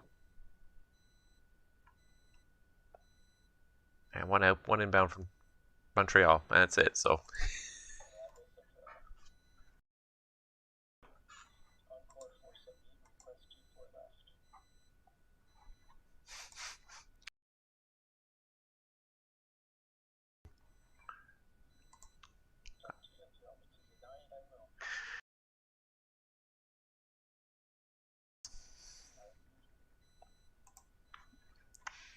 Encore requested runway 24 left, but I am pretty sure that is part of a long-term closure. Now I'm going to look it up because I haven't actually read it for a little while now, because I used to see it all the time because I was at work and I had to read it when I was at work, and now I haven't been to work for a very, very long time. So let's see if I can find 24 left. 24 left. It is, you know what, actually, listed as only closed until April 22nd.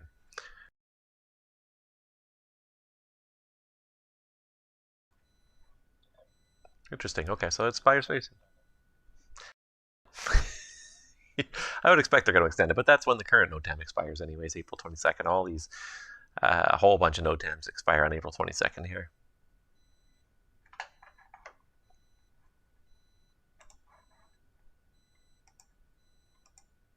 Intriguing. So now we got nothing. Now we got nothing. We got one airplane taxiing in. We got one inbound. Closed city because those guys logged off. We got one inbound back there. So we got Encore inbound. And that's it. After that, I have nothing else. No departures on the ground. No arrivals inbound within the next hour right now, unless somebody logs in suddenly. So gonna hope for some sudden traffic here, but it is turning into a very quiet evening on VATSIM. Looks like Boston, New York, and everybody logged off already. West Coast is online now.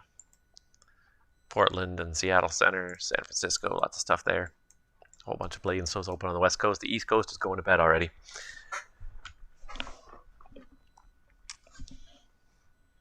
So yeah, you guys are not going to see much ATC, so got to find something to talk about now.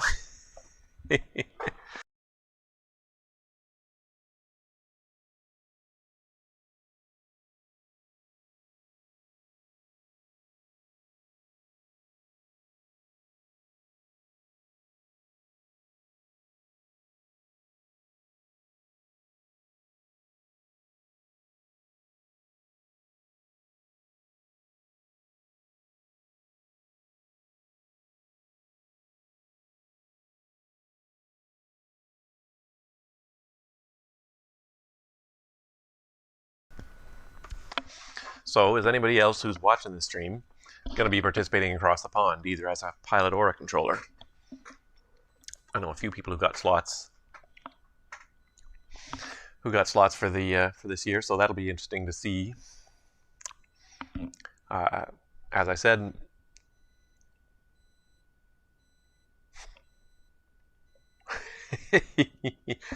and Lions R6, yes. I did make most of the computer-based training slides for VATCAN. I am VATCAN's training director, so I put together a lot of the training material. So yeah, if you've watched the videos from CanScope, yes, those are my videos. There's actually new ones coming out. I redid the videos a couple of months ago. About a month or so ago, I made some new updated videos because the videos I had were outdated because of the fact that Audio for VATSIM was published. The original videos I made were probably made like 4 years ago. So Audio for VATSIM came out like a year and a half, 2 years ago. So the videos are somewhat outdated now. But I'm glad you're reading the CBT. You're getting through it. So hopefully we'll be welcoming you into the ranks of the controllers soon. Unfortunately, there is not much going on here this evening, so you're not going to get a very good indoctrination into what's supposed to happen here. But yeah, this is what Euroscope is this is what Euroscope looks like with lots of information around the screen, as you saw before. So here's the list of active controllers. Here's the list of airplanes that are leaving my airspace. The only one that I have right now that I've tagged up is Rouge 1849. Technically, he's landed, so if I release his tag, he'll go from my list altogether. Oh, and then somebody just logged in here. Nice. No flight plan yet, but hopefully we'll get something from him. Oh, and there's the flight plan. So just as quickly as he logged in, he hit file. So perfect. So here's your job as a delivery controller, is go through this and make sure the flight plan is appropriate. So this guy is call sign Boeing 1 Zulu. It's a 747. He's going to DCA in a 747. I'll try to contain my shock. Okay, if you want to do it, I'm not going to stop you, but that's going to be awkward. That is a short runway. I hope you're not bringing any extra fuel and not a big load, because that is a short runway for a 47. It's one of the only places we ever used to do full flap landings.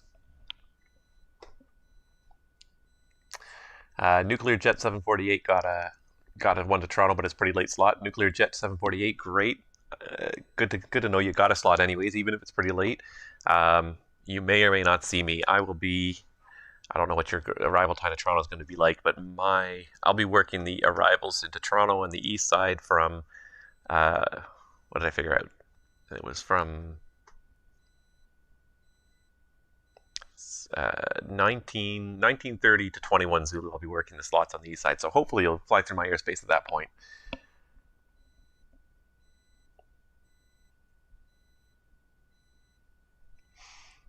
Yeah, and that's yeah. So hopefully you'll fly through my airspace when you're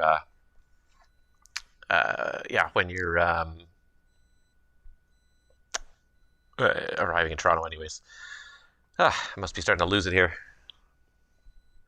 Getting late for me. Yeah, so Lions, yeah, observing is a great way to learn as well, absolutely. And normally I'd encourage you to use liveatc.net. However, liveatc is very quiet these days. The real world is just so super quiet. And I've been switching back and forth to this all night long, but here is here's the real world right now. Here's Flight Radar 24, and here's the real world. And the terminal controller in the real world has, well, I don't think he even has this guy, because no, this guy's overflight Seattle to Boston, so he's with the center controller. So the terminal controller in Toronto is talking to nobody right now. Nobody at all in this airspace. There's Air 2. That's just the police helicopter. And there's a couple airplanes actually taxiing out in Toronto here. So there's a couple of the big boys getting ready to go. 7232 is getting ready to roll here. 7210, 7200. So some of these airplanes are rolling now, but there's really not much going on. So the real world is as busy as this scope is. So unfortunately, Live ATC is not a great tool right now, just because it's as quiet as the it's as quiet as VATSIM is right now.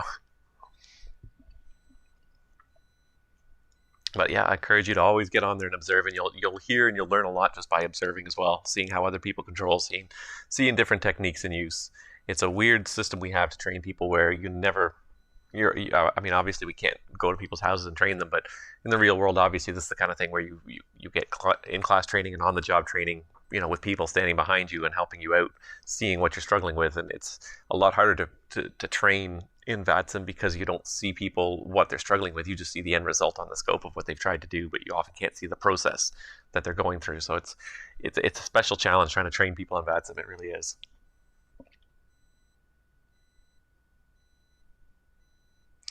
Uh, 2330 Zulu, so ATC left. I think there will be ATC left. Hold on, let me go look here. I have the schedule for Toronto here for ATC, and it goes quite late. They are aware that it's a long event this year because there's some pretty distant airports. I think Milan was the farthest east departure airport, but then they go to San Francisco. So where was it here? I hate that they're not posted anywhere useful here.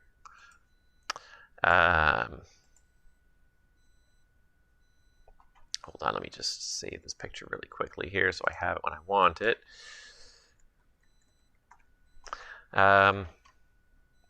Yeah, they are planning to have ATC. Yeah, the ATC is starting to fade out around 23:30. You will definitely have ATC online till at least midnight Zulu, though. Some of the positions will be closing, and they'll be combining some of the positions starting around 23:30. But you should still have ATC online if you're arriving at 23:30. Um, it looks like actually, yeah, right through even midnight 30 at least. The schedule goes to midnight 30, and there is full coverage of center.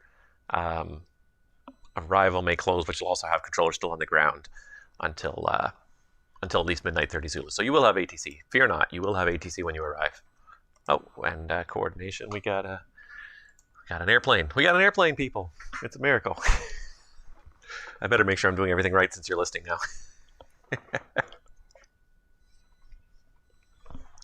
Return to Encore 47 with you passing 8,900 to 8,000. Encore 478 to Toronto. Arrival, good evening. Information in Toronto is Delta. Runway 24 right, and the altimeter is 2984. 2984, right now we have Delta Encore 478. WestJet 478, thank you. Proceed direct Ebdal, descend 6,000.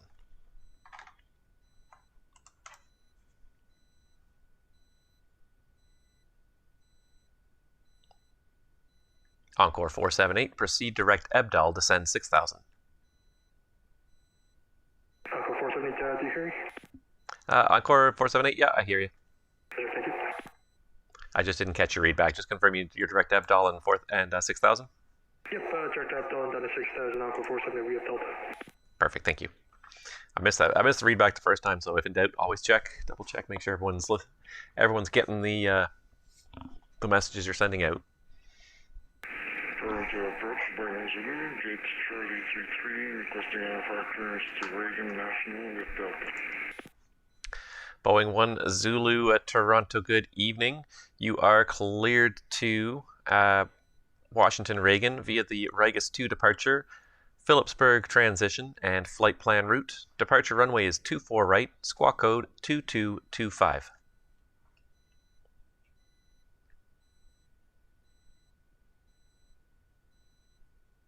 Change the departure, it's Rigas 4, so I'm clear to Reagan by 24 right and squawking 2245, Boeing 1 Zulu.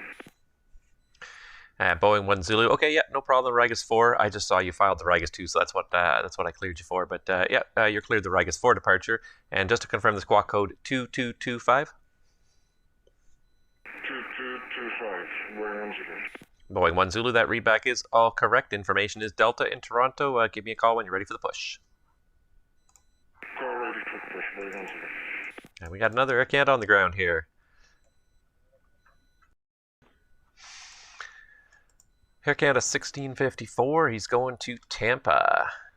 And see, beats 2 departure, Foxy transition, and that's as far as I really care about. Once he gets past Foxy, he's in Cleveland's airspace. Although that flight plan does look pretty workable to me. And he is the correct altitude for his direction of flight, 380. Departure, we'll give him 24 right for departure, just because it's a shorter taxi. Oh, look, here come the airplanes. We got a third airplane logged in here. Nice. Oh, maybe it's actually not going to be a total snooze fest.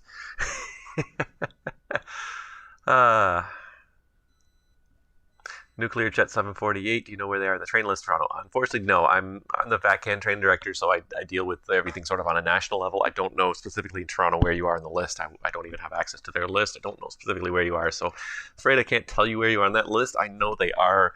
There's a real push right now to shorten the waiting list in Toronto, though. They're trying to come up with some new ways to kind of push people through the training a little bit faster in Toronto, and not even push them through, but try and get people at least started a little faster, so that sort of shorten the waiting list and get people at least online.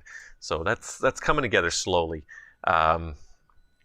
So if you've been on the waiting list since October, yeah, you should be coming around on the list soon, I think. So appreciate your patience. I really do. Toronto's always been tough to get into, just because it's a popular destination. It's obviously a busy airport, so lots of people want to go there. And the biggest limitation, the reason why the wait list exists in VATSIM is because, especially at certain places anyways, is because a lot of the training is one-on-one with an instructor, which means that you have to wait until someone has free time to donate to you, and you know, and the people always say, well, just hire more instructors. It's like, we don't hire them. People volunteer to become instructors. and we can only take as many people as actually volunteer. WestJet 29, right check. WestJet 29 Toronto, reach you 5x5. So unfortunately, it's just a shortage of instructors and instructing time, and rather than have too many people on their plates and dilute the effort and nobody makes any progress, we'd rather. Boeing 1 Zulu Toronto, thank you. Push back tail to the north, tail to your left, and call ready for taxi. Tail to the left, and we'll call ready for taxi. Boeing 1 Zulu. 29, requesting IFR to Toronto style. WestJet 29, you've got no flight plan filed. If you can hit refile for it, and then call me back. Roger, will do. Yeah, so hopefully that 8 to 12 months will get a little shorter. I appreciate your patience and the fact that you're sticking with it. 29, see that? Coming through. WestJet 29, I see it now. Standby 1, just got to take a look at it. All right, so WestJet 29, he's got the Captain 2 departure, bump a transition. He's going to JFK. 350 is a good altitude. We're going to give him departure runway 24 right. And squawk code 2220. All right. WestJet 29 Toronto, you are cleared to the New York JFK Airport via the KEPTA 2 departure, bumpa transition, and flight plan route. Departure runway 24 right, squawk 2220. Clear JFK is filed via the KEPTA 2 departure, and then the bumpa transmission, then onto the flight plan. Departure runway is 24 right, and we're squawking 2220. WestJet 29, that readback is correct. Information is Delta. Pushback and startup. Actually, give me a call when you're ready for pushback. Roger, we'll call you when ready for push. Encore 478, descend 4000. 4,000, Encore 478. Encore 478, thank you. Ad Abdal, you're cleared the ILS, runway 24 right. Ad Abdal, cleared ILS 24 right, Encore 478. Yeah, so appreciate your patience. One of the kind of little bit of a side benefit of having a waiting list, and it's a bit of a, it's not a side benefit we want to have necessarily, but the one benefit is that people who wait out the time on the waiting list are people who really are keen on following through with this. And sometimes people just sort of spontaneously put themselves on the wait list, not really kind of realizing how much effort's involved with getting started as a controller in VATSIM. And then, they spend some time training, and instructors give them some time for a couple of weeks or a month or two, and then they realize they don't want to do it, and then of course that time is wasted. So I really wish we didn't have a waiting list at all. I wish we had all the instructors in the world to train people, but that's the reason why. So again, just appreciate your patience with it, and eventually you will get in there. And we're trying to move it ahead slowly but surely.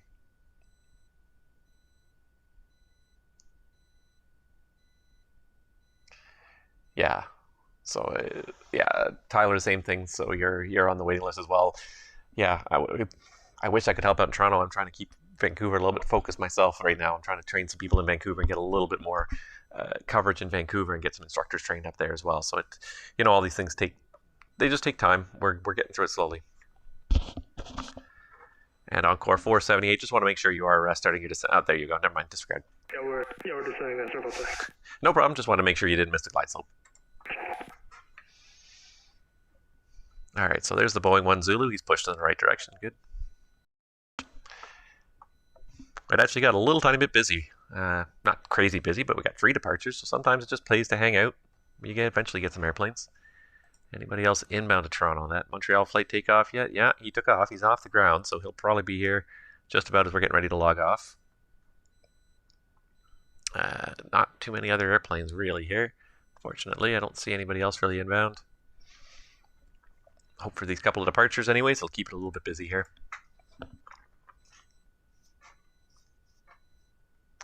Yeah, Tyler, I've seen you around a little bit, so I'm surprised. Toronto arrival, good evening, Air Canada 1654 Heavy on the ground in Toronto with information Delta, request IFR clearance to Tampa. Air Canada 1654 Toronto, good evening. You're cleared to Tampa via the Beats 2 departure, Foxy transition, flight plan route. Departure runway today is 24 right, squawk code 2224.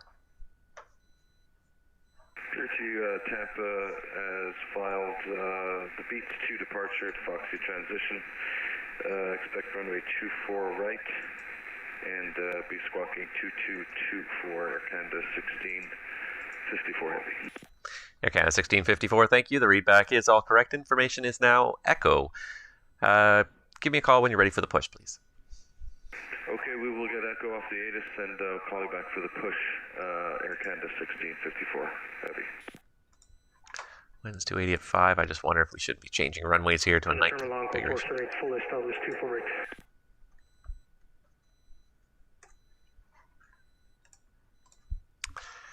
Encore 478 Toronto, Roger, continue number 1. Number 1, Encore 478. I don't think that Boeing 1 Zulu is going to get there before he does anyways, but... Boeing 1 Zulu, ready to taxi with Echo. Boeing 1 Zulu, Toronto, information is now Echo, altimeter 2984, runway 24 right, taxi out on Alpha Kilo, Bravo, Charlie, hold short, runway 248. Clear to taxi 24 right, Alpha Kilo, Bravo Charlie, altimeter 2984. West 29, we're ready for push start. WestJet 29 Toronto, push approved onto lane 7, tail to the east, and call ready for taxi. Roger, push approved onto lane 7 and push to the east. We'll call when we're done. I'm going to pull up the ATIS on my other computer here really quick and just give it a listen through and see what they're actually using real world.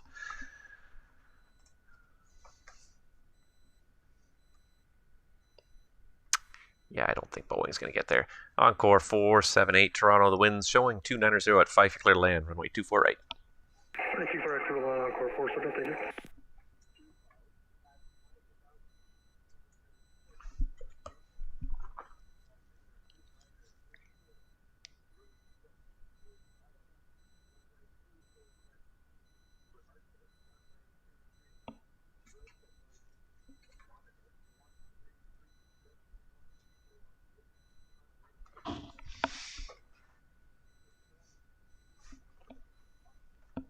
All right. Information is Oscar in the real world, and they're just departing runway 23. So, I'll change it up now. Try to conform to the real world a little bit here. So we'll take out departures on 24 right, and from this point forward, anyone else that calls up, everyone will be departing runway 23. All the ones that are already here and filed, we'll let them just do it. It's fine. Doesn't really make too much of a difference. The only reason they do that is just to keep life even simpler. If you have one runway for arrivals, one runway for departures, there's almost never a chance for a conflict in the air. So it's the only reason they're doing it nowadays, because it's a little bit safer, and they don't have the traffic for all that many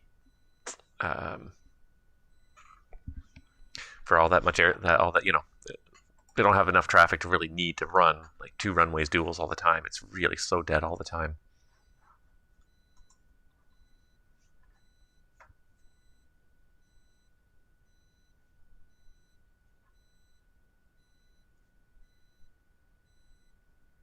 Got one Air Canada flight taxiing out for departure, 7220. Where does he go?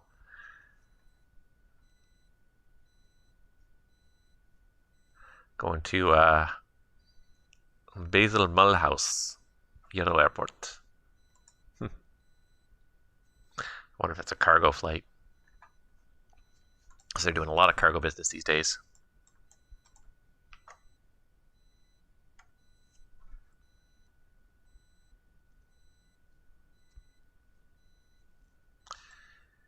Oh, and we got another departure on the ground. Just as you're watching, they just keep on spawning. This last half hour may not be completely dead after all. I thought it was going to be completely dead. We actually got some stuff going on here. More than the real world. Keep saying that. More than the real world going on.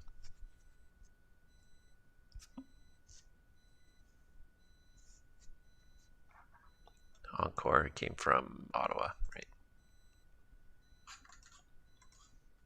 Encore 478, welcome to Toronto. Right turn on the high-speed Charlie 2, and do you have a gate?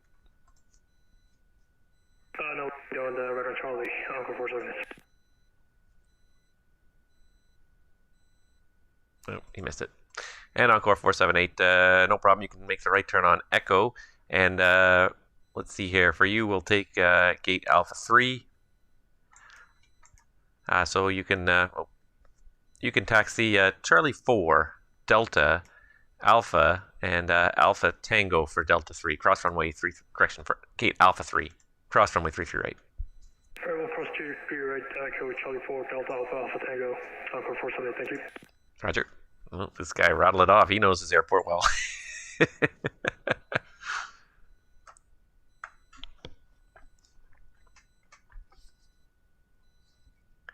He knows his airport really well.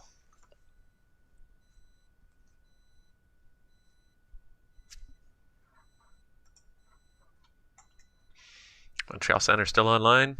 Yeah, 4 hours later, still online. Toronto Center still online, but the rest of the East Coast has fallen by the wayside for the most part.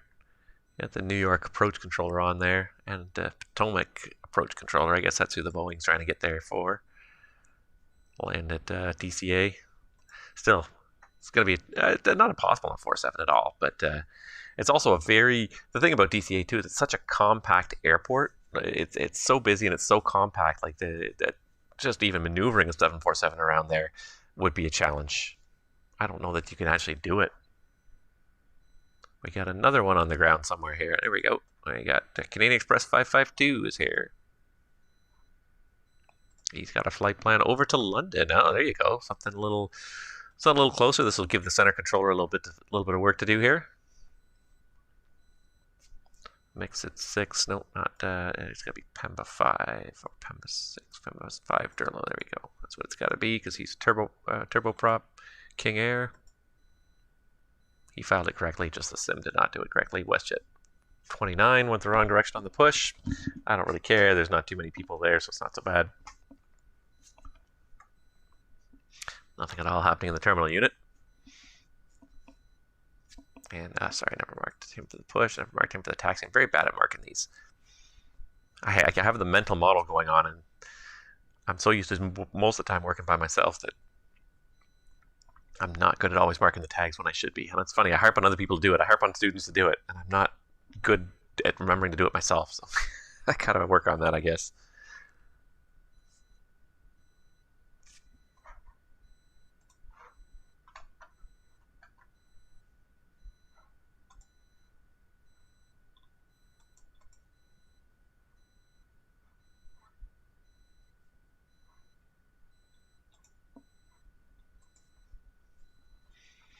All right, so he's almost there. Encore vanished. Didn't like my long taxi instruction, I guess.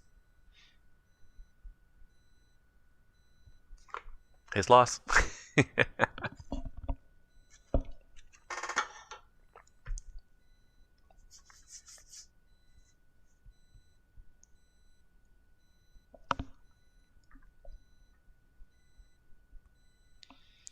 All right, so we got Canadian Express over here. I wonder if he's flying Microsoft Flight Simulator with the King Air.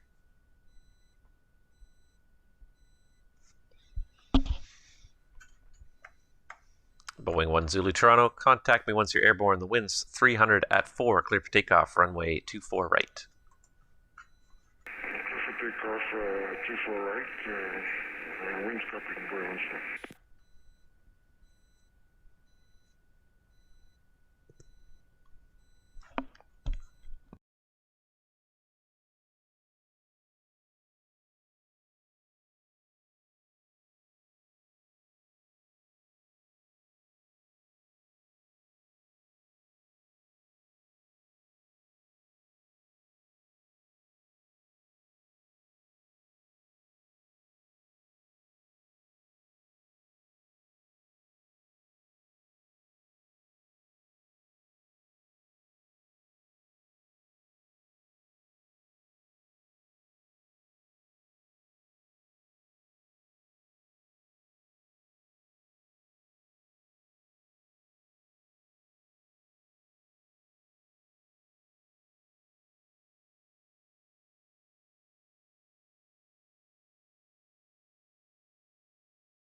All right, we got an airplane in our airspace again. Woo!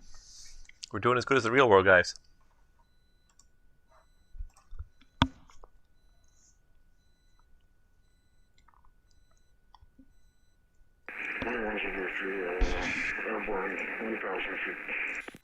Boeing 1 Zulu Heavy, thank you. You're identified. Continue climb 7,000 runway heading. 7,000, Boeing 1 Zulu. Mr. 29, we're ready taxi. WestJet 29 Toronto, the information is Foxtrot, altimeter 2984, runway 24 right. Taxi out Alpha Lima, Bravo, and Charlie, hold short runway 24 right. Roger, taxi via Alpha Lima Bravo, and then Charlie, hold 24 right, WestJet 29. Roger. Toronto arrivals, Air Canada 1654 Heavy, ready for push and start. Why is he still at 1,200 feet? Air Canada 1654, push back onto lane 6, tail east, and call ready for taxi. Push back off to lane 6, tailing east, and we'll call it back for taxi, Air Canada 1654 Heavy. Whoa. That must be a fully laden 747. Because it's taking a sweet time accelerating there.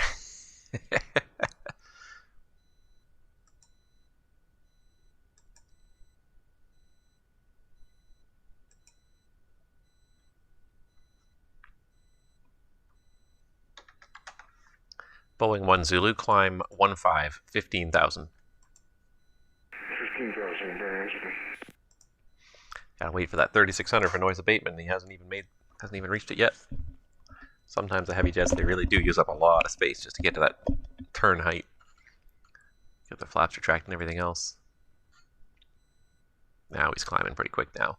Boeing 1 Zulu, turn left direct, do some on course. Left direct, do some Boeing 1 Zulu. Okay, there goes the WestJet. The Air Canada's pushing. We got another one up here. Sierra Alpha Hotel Delta. I've seen this guy fly around a whole bunch lately too.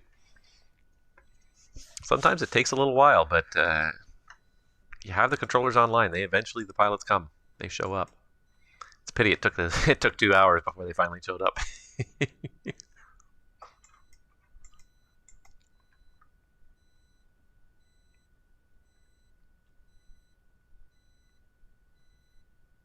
So be it. You know, at least they're showing up eventually. So we'll probably be here just in time to see this Air Canada 7254 land. He's just crossed the boundary between Montreal and Toronto right now. Just having a look at the VATSIM window. So he'll probably be the last arrival, then we'll probably log off after that. Got a few more departures here to go though. See how fast these guys get out of here, file their flight plans and get out of here. Toronto approach, Air Canada 6411 Heavy.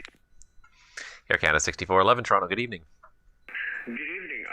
Before I start scouting off, I just want to make sure you are the person to contact about IFR clearances in terms of the top-down command, correct? Air Canada 6411, affirmative. If you don't see delivery, ground, or tower online, then go to arrival. Awesome. Stand by.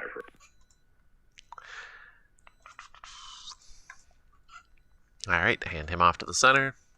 Boeing 1 Zulu, contact Toronto Center now, 125.77. 125.77. Thanks for ATC, Boeing 1 Zulu. Tim, I think you were really eager for that handoff there.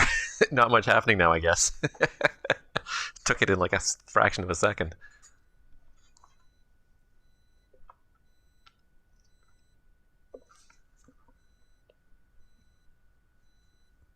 All right. Still no flight plan from Air Canada 6411, but that's okay.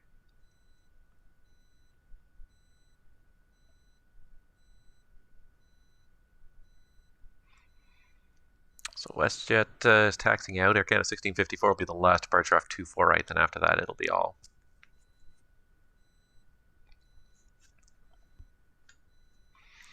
It'll be all departures off runway 23.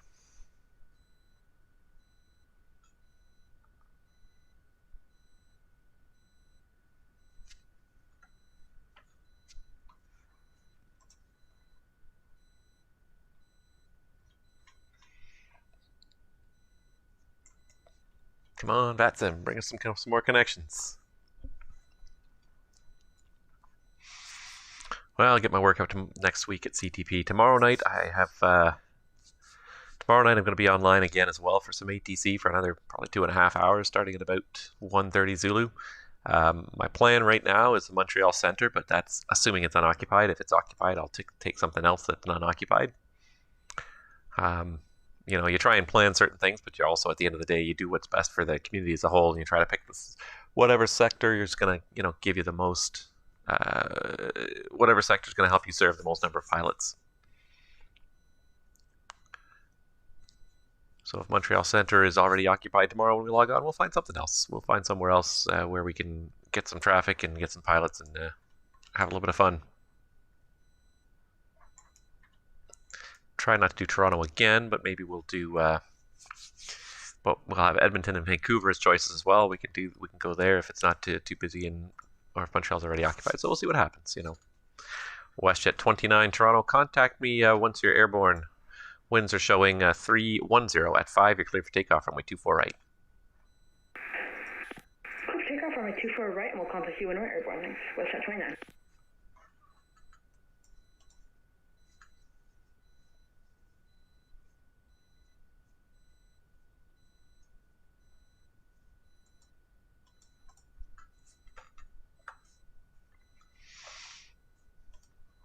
I'm just going to look here at VATSIM, and yeah.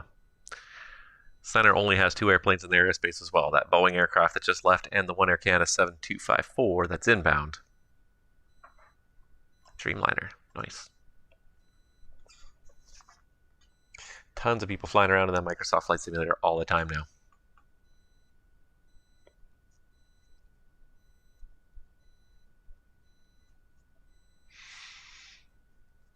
I just can't wait to get some really good airplanes in that. The CRJ is so much fun. And I love seeing the scenery. That video, I did that departure from Kelowna and just watching the mountains. Canada 1654 Heavy, ready for taxi. Air Canada 1654 Toronto. Information is Foxtrot, the altimeter 2984, runway 24 right. Taxi out Alpha Kilo, Bravo and Charlie. Hold short 24 right. Okay, we have Foxtrot, Alpha Kilo, Bravo, Charlie, and hold short 24 right. Air Canada 1654 Heavy. Roger.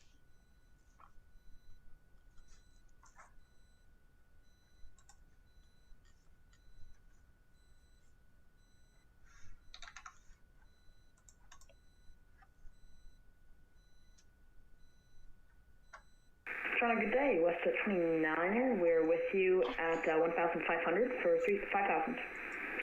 WestJet 29er Toronto, thank you. You're identified. Continue climb, flight level 230. I'll have a turn shortly. Roger, 230. WestJet 29. Oh, is he doing the turn? And WestJet 29, just confirm you're still on the runway heading? Roger, apologies. We'll go into the runway heading. Thank you.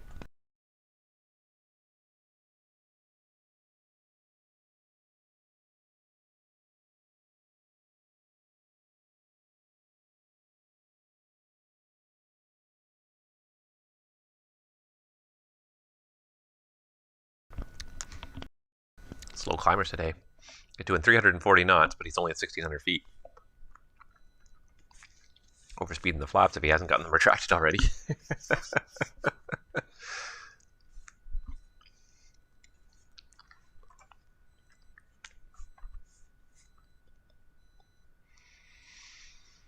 All right. Well, we know Air Canada 6411 is alive because he talked to us. And that's all we know. For all we know, the rest of these pilots are just dead pilots that have logged in.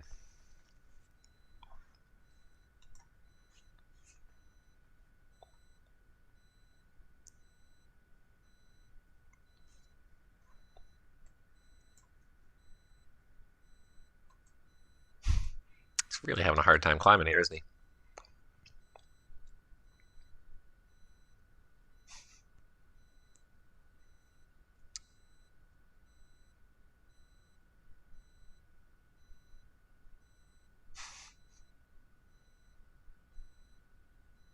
Come on, bring it around. Start climbing. Just get me worried here. Okay, the 2100 now. He's got her climbing again. There we go. Used to have a little bit of airspace, but that's okay. What do I know? That's all good. This is a great way to let people learn. You can learn as much as you want in this network. I chuckled a little bit, but I've done silly things too. I've had airplanes that have done things to me after departure that I didn't expect. You know, try to retract the flaps, and all of a sudden the airplane goes into a stall because something's not right.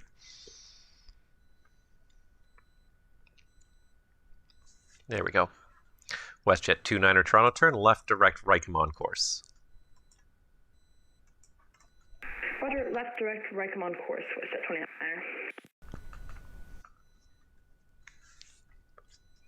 And then where was Air Canada 1654? He's still a long way from the runway anyways. He's going south, but that's fine. We can get him over, under, and around somehow. And Tyler, you're probably right. I wouldn't say the majority, but I would say there's a definite prominent minority of pilots that do turn on departure, and it's very frustrating. People who watch YouTube videos and learn how to fly airplanes just from watching YouTube videos, and oftentimes they're learning from other people who are not pilots and don't understand how. Toronto approach, Air Canada 6411 Heavy, requesting IFR clearance to Orlando. Air Canada 6411 Toronto, good evening. Are you able to fly the ANCL for departure? Toronto approach, stand by Air Canada 6411. It's offered me ANCL 4 Gucci transition.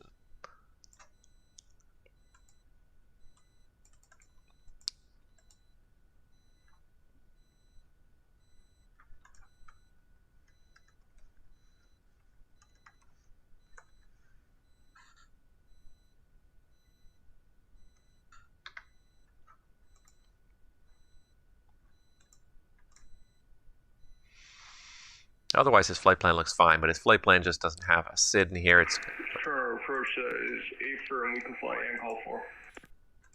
Air Canada 6411, perfect, thank you. You are cleared to Orlando via the ANCL 4 departure, Goose transition, and then flight plan route thereafter. Depart runway 23, squawk code 2232.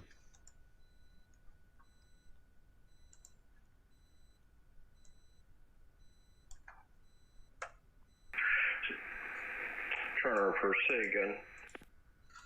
Air Canada 6411, you're cleared to Orlando via the ANCL 4 departure, Goose transition, and then your flight plan route. Depart runway 23, squawk code 2232.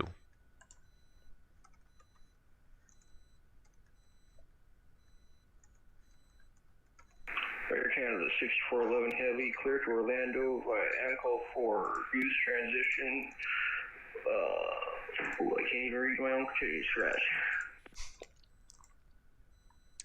Fine, hold it. Give me a second. No problem, Air Canada 6411. After that, it's flight plan route, departure runway 23, and squawk code 2232. My apologies. Flight plan route, depart 23, squawk code 2322. And 6411, very close on the squawk code, it's 2232. 2232, Air Canada 6411. Air Canada 6411, thank you. Your readback is all correct. Information is a Foxtrot. Give me a call when you're ready for push and start.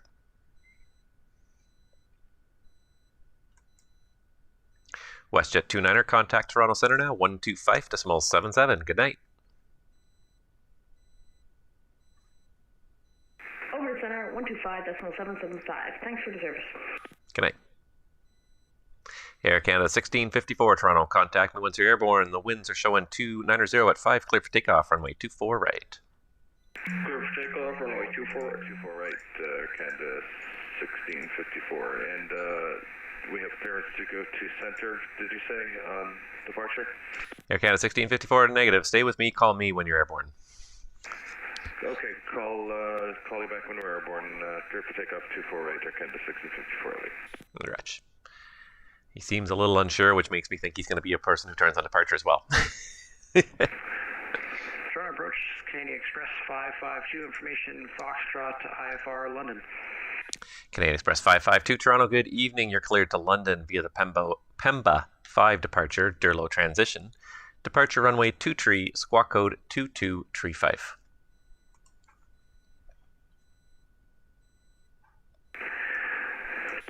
Canadian Express cleared. Pemba 5, Durlo transition, runway 23, squawking 2235.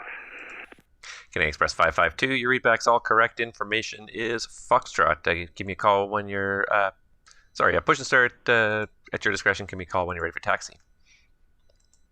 I shouldn't say push and start because he's Canadian Express 552. You get in these habits and they become so ingrained you don't even think about what you're saying sometimes. But yeah, he is a King Air, so he's not pushing back anything. All right, we still got this other guy on the ground here, Sierra Alpha Hotel Delta. He's not got anything filed. He's not doing anything yet, so I don't know if we're going to get him out of here before this stream comes to an end in another 10 minutes or so here. We'll get this guy on the ground and then we'll call it a day. So it'll be about quarter after the hour by the looks of it. We'll stay on just a little bit extra time, get this last guy on the ground. And then we will call it a day after that. There's another guy logged in Montreal coming to Toronto, and this just never ends. This Toronto, Montreal, Ottawa corridor almost never ends, and especially when the ATC is online at either end. It's just all the time because it's such a convenient length of flight for VATSIM. US April 1. Started VATSIM a couple days, had disconnect on first try. Our finished flights registered somewhere. Good question. Not necessarily. Arrival Air Canada 1654 heavy, climbing through 1,500 for 5,000, heading 237. Air Canada 1654 Toronto, thank you very much. You're identified. Continue climb flight level, climb 15,000. Climb 15,000, Air Canada 1654 heavy.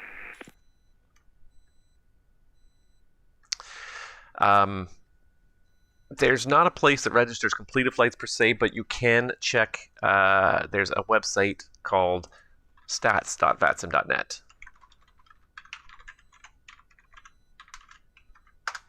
And you can log in there and you can search statistics for the network and you can see your own statistics. So you can see the length of time you were connected to the network, the flight plan you filed, the call sign and all that stuff. It won't necessarily differentiate between whether you landed or took off. It just basically tracks connection time to the network. There's nothing I think that really tracks like whether you finished a flight or not. If you want a personal flight tracker, the best thing I can suggest is you search for Sim Toolkit Pro. But it's a fantastic flight tracking tool, and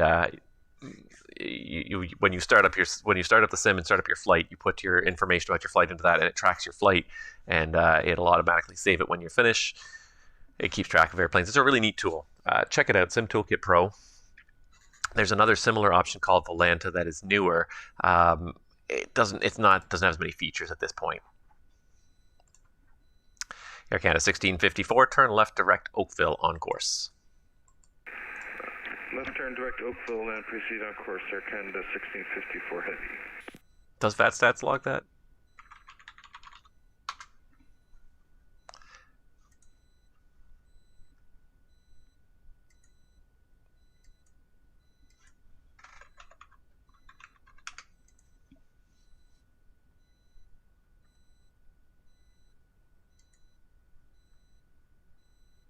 Oh, actually, VATStats has gotten better now.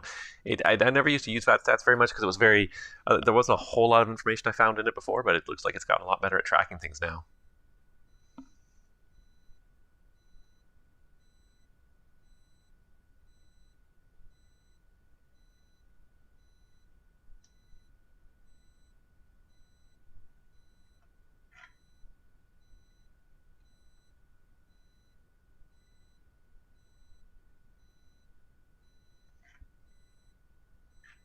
There you go.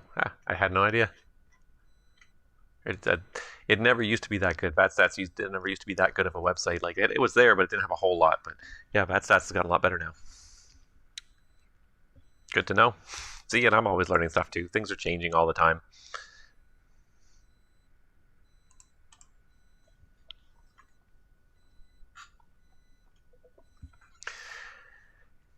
Air Canada 1654, contact Toronto Centre now, 125.77. Good night. Going to 125.775, Air Canada 1654 heavy. Thanks for the ATC. Good day.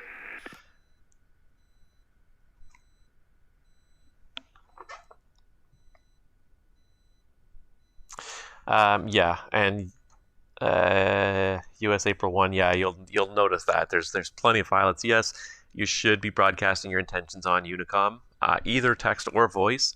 And yes, you will find that there are tons of people that, even though they even might have Unicom tuned in, often won't say anything ever, or at least won't say anything until you say something first.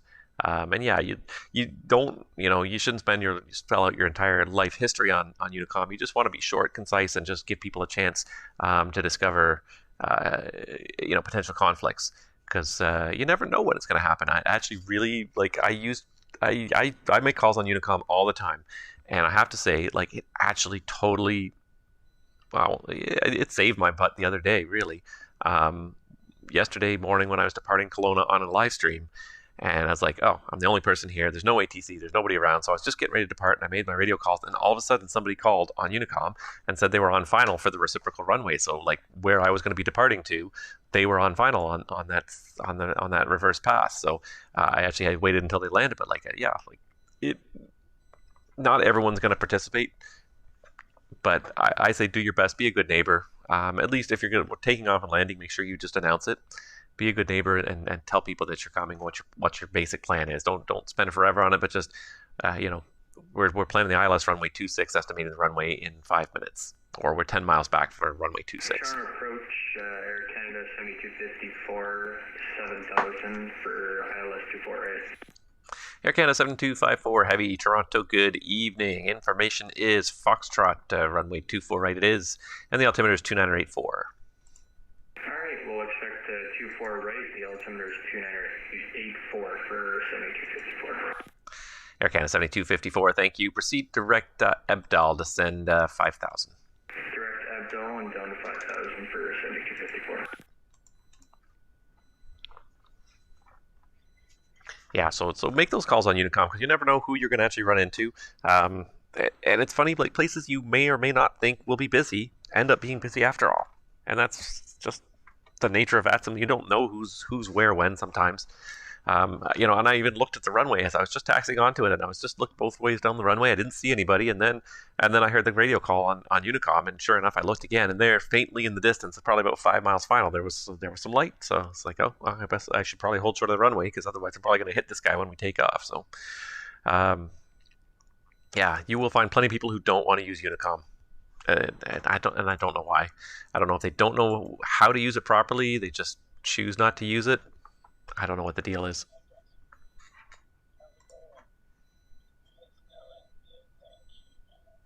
Evening.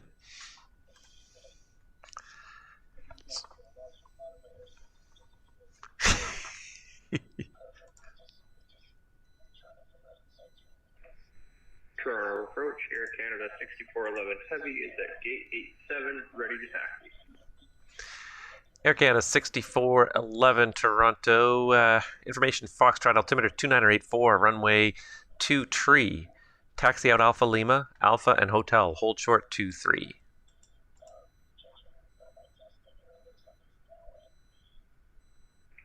Toronto approach, my apologies, you cut out. Can you read again? Air Canada 6411, no problem. Runway 23. Taxi out Alpha Lima, Alpha Hotel. Runway 23, taxi out Alpha Lima, Alpha Hotel. And can you say again, altimeter? Air Canada 6411, altimeter 2984. 2984, Air Canada 6411.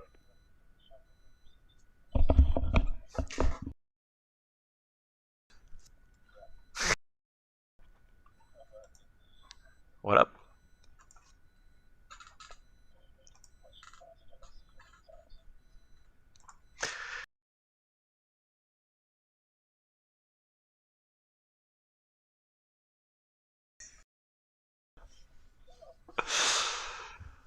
Good times.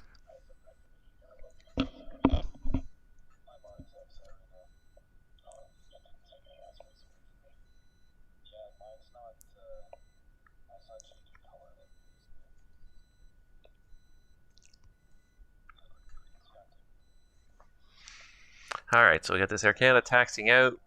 We got this Air Canada landing. And Canadian Express also said he's got the clearance. I remember he gave him the clearance. But I think I saw him disappear off the list for a second, so it looks like it reset his clearance tag there. Hi.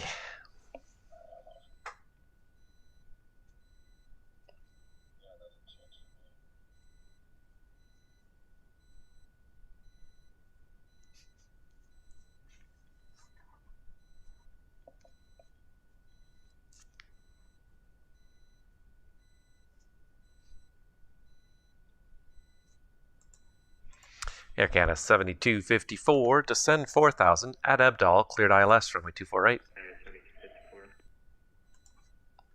And Air Canada 7254, I blocked you a little bit there. Descend 4000 and at Abdal, cleared ILS 24 right. Okay, descend to 4000 and at Abdal, cleared ILS 24 right. You got it. Okay, here comes the Air Canada 6411.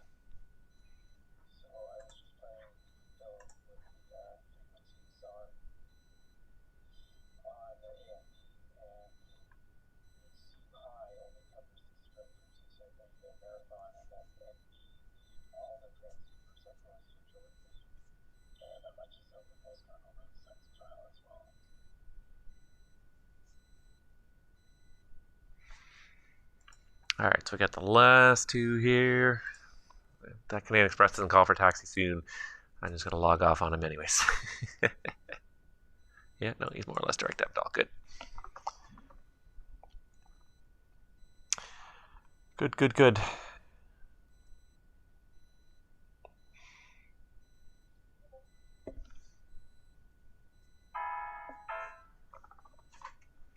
I keep hearing things. Is that people talking to my Discord that I don't even know about?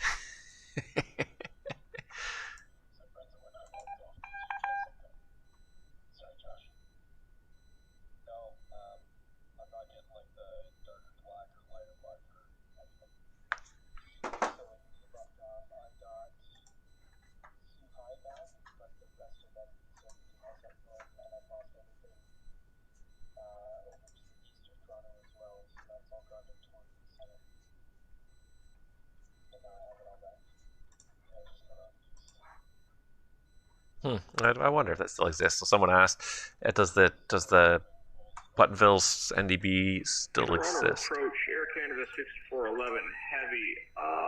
Just looking at my charts here, I want to go for full length for runway 23. Can I get your permission to enter on Quebec after hotel? Air Canada 6411, thank you for the request. That's going to be approved. For now, taxi Alpha Hotel, hold short of Quebec. Alpha Hotel, hold short of Quebec, Air Canada 6411 heavy. Wow, somebody who actually can read the chart. I'm a little bit floored by this. Yeah, that floors me a little bit. Approach, Canadian Express 552 is ready for taxi. Canadian Express 552, Toronto, information is Foxtrot, the altimeter 2984, runway 23. Taxi out Echo Yankee, Echo, and Hotel. Cross runway 33 right, hold short of Alpha for now.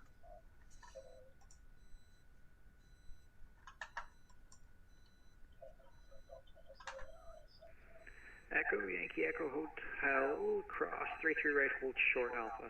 Canadian Express 552. Oh my gosh, they got rid of the NDB runway 21 in Buttonville. Oh no, it's still there. No, it's still there. It's still there. It's still there. You can still do it. Oh, they've added some RNAVs, but they haven't gotten rid of it.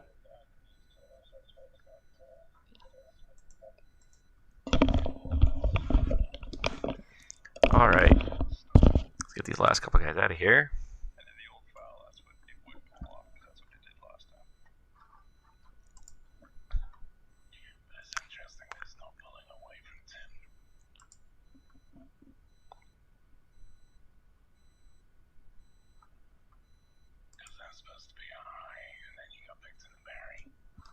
Oh, it still exists.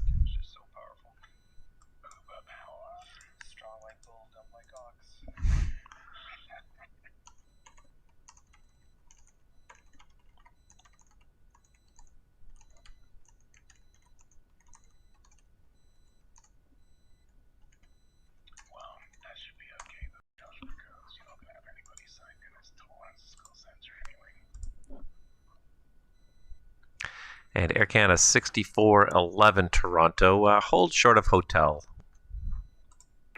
Air Canada 6411, holding short of hotel. And Canadian Express 552, if you could just keep the pace up a little bit in your taxi, I'd like you to get you ahead of a heavy departure on 23.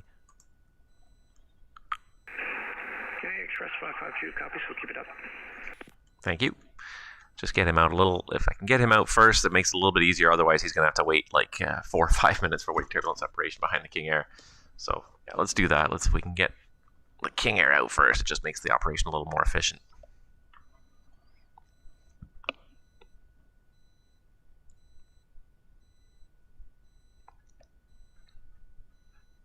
Approach from Canadian Express 552, we can take a hotel departure as well. Canadian Express 552, can you take a departure from intersection 33 right, and that will give you about 8,000 feet remaining. Canadian Express 552, we can accept that. Canadian Express 552, perfect, thank you. Taxi Echo Hotel onto 33 right, hold short of 23.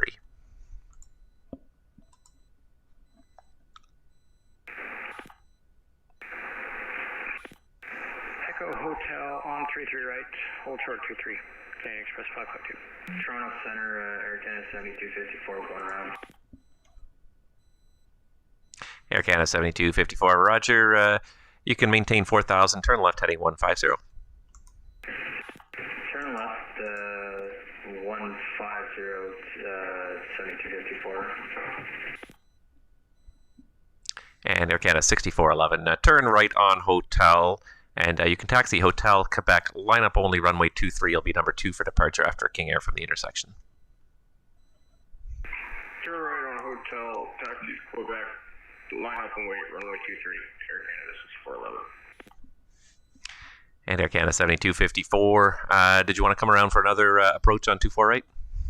Yeah, we can do 24 right again for 7254. Air Canada 7254, roger. Continue the left turn heading 090 vectors for another approach. Alright, left turn 090 for 7254.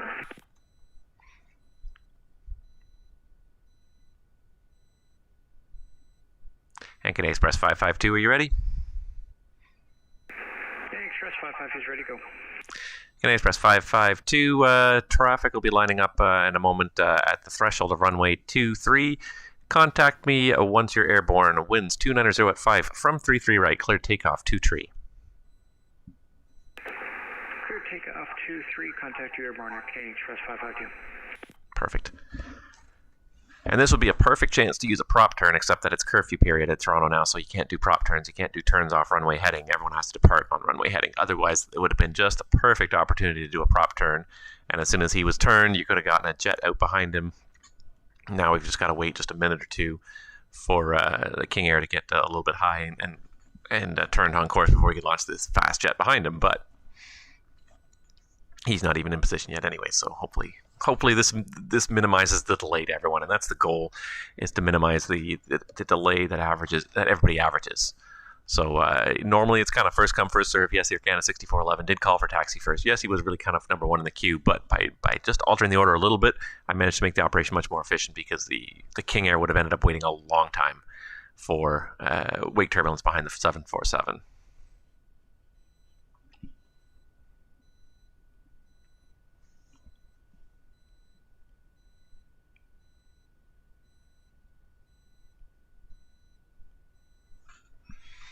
Air Canada 7254, turn left heading 030. Left 030, 7254. All right, now the King Air is really rocking.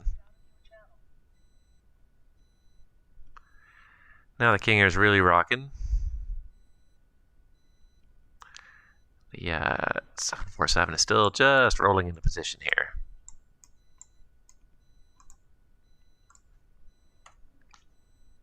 Oh, and transponder's not on.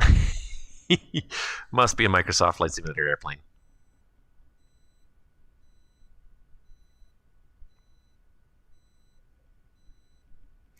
And Canadian Express 552. When you get a second, just make sure the transponder's on, please. I show it prime target only.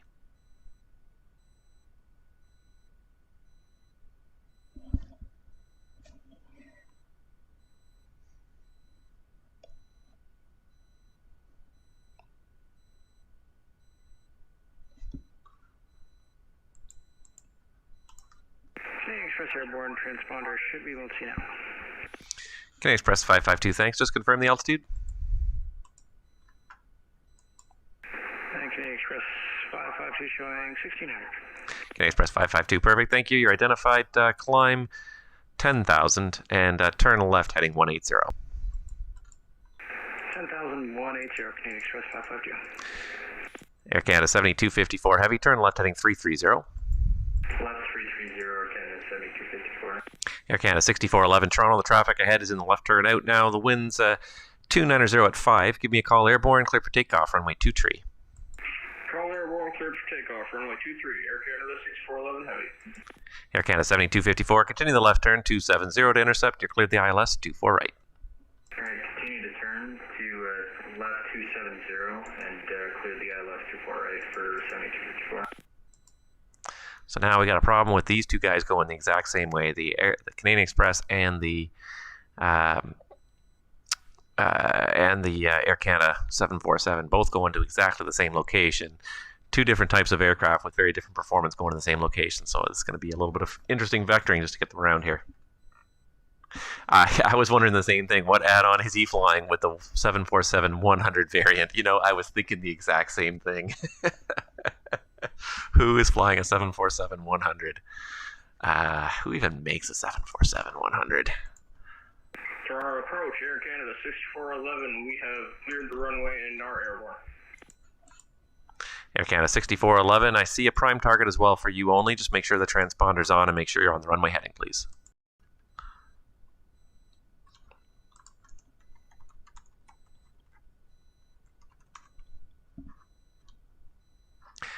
Just Flight makes a classic 747, so maybe that's what he's flying.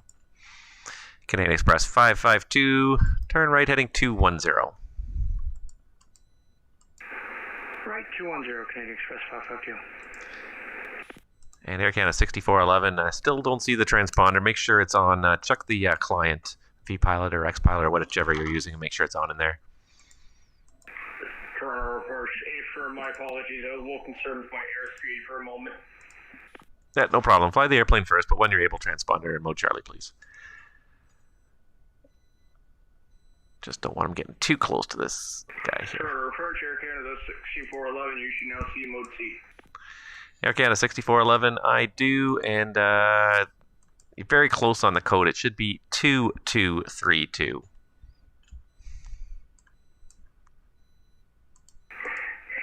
2232, Air Canada 6411. Air Canada 6411, perfect. Thank you very much. You're identified. Continue climb. Flight level 230. Flight level 230, Air Canada 6411. Air Canada 6411, proceed direct, mix it on course.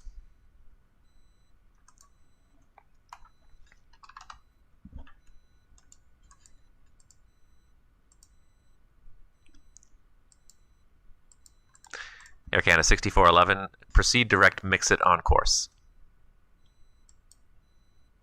Proceed direct, mix it on course, Air Canada 6411.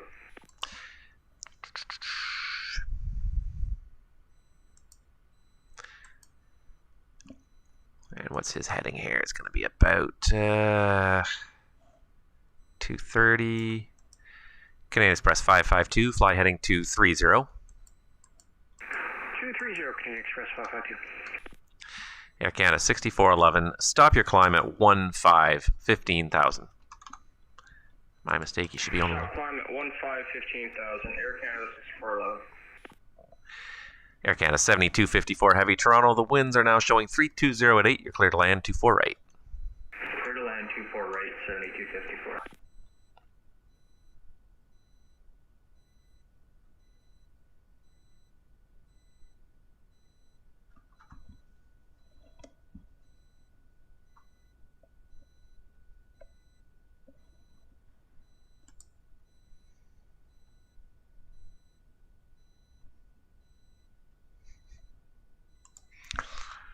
Fortunately, this King Air is actually pacing this 747 really well, and the 747's not climbing, so I have screwed myself as they've got to cross each other.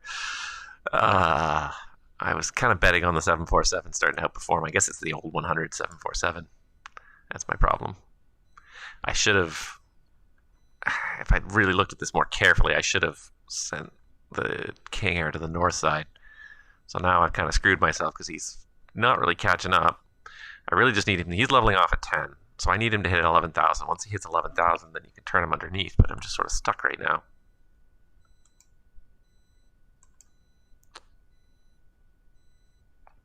Yeah, we could do this. And Air Canada 6411. Stop your climb at 9,000. Stop and climb at 9,000. Please advise, I'm experiencing lift issues. Okay, Air Canada 6411. I'm just going to cross some traffic over you at 10. So stop at 9,000. Give me a left turn heading 180, and I'll get you around behind the traffic and get you climbing again. Left turn heading 180, Air Canada 6411. Canadian Express 552. Proceed direct Litor on course. Direct Litor on course, Canadian Express 552.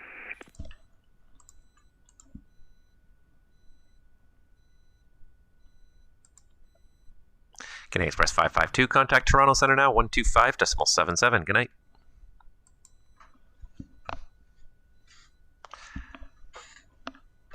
Center 125.77. Good night. Good night. And of course, the one time I actually had like any kind of a conflict and I completely botched it, and I should have just handled it in the reverse way. If I turned this King Air to the right instead of the left, I would have had no problem whatsoever.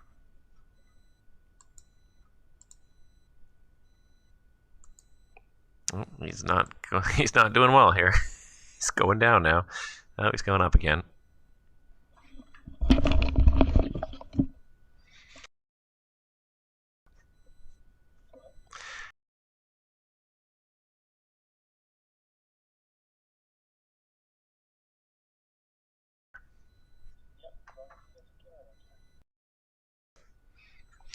Air Canada 6411, proceed direct Litor on course.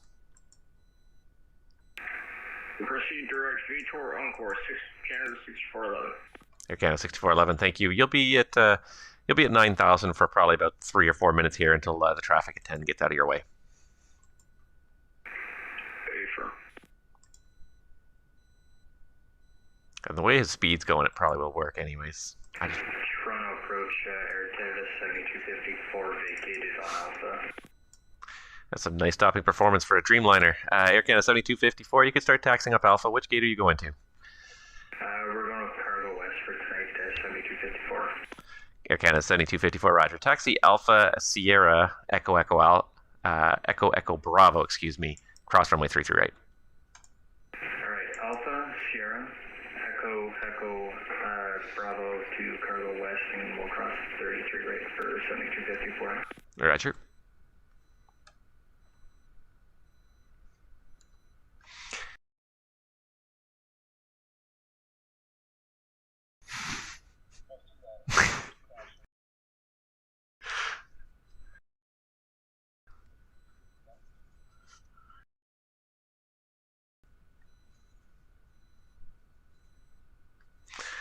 All right, well, he's climbing again.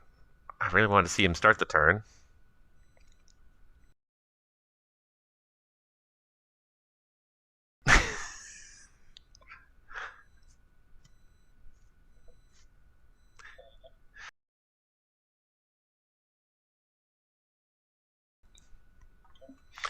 Air Canada 6411, contact Toronto Centre now, 125.77.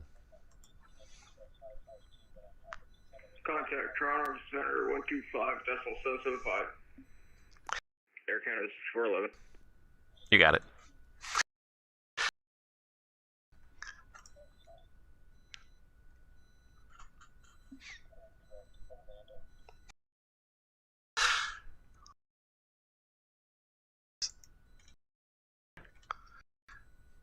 All right, so there we go. We got our one airplane taxiing in. We got the other two airplanes on their way. We got no one else on the ground. We got no one else inbound. It's been almost 3 hours. I've had fun. I hope you guys have had fun watching.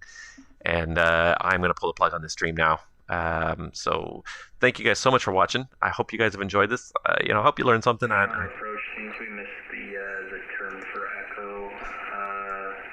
If we could cross 33 right or backtrack. Okay, 7254 negative. You're going the right way. your second left now will be Sierra, so you'll be taxiing Sierra across runway 33 right, and then it'll be Echo and Echo Bravo. Alright, Roger, 7664. Yeah, so that's it. So thanks, guys, so much for watching. Appreciate it. And I'm going to be back again tomorrow night with a different center, so who knows where it'll be. I'm planning Montreal, but if it's occupied, we'll find something anyway. So in the meantime, have a good night. Hope you guys enjoyed it, and we'll see you guys all out on VATSIM real soon.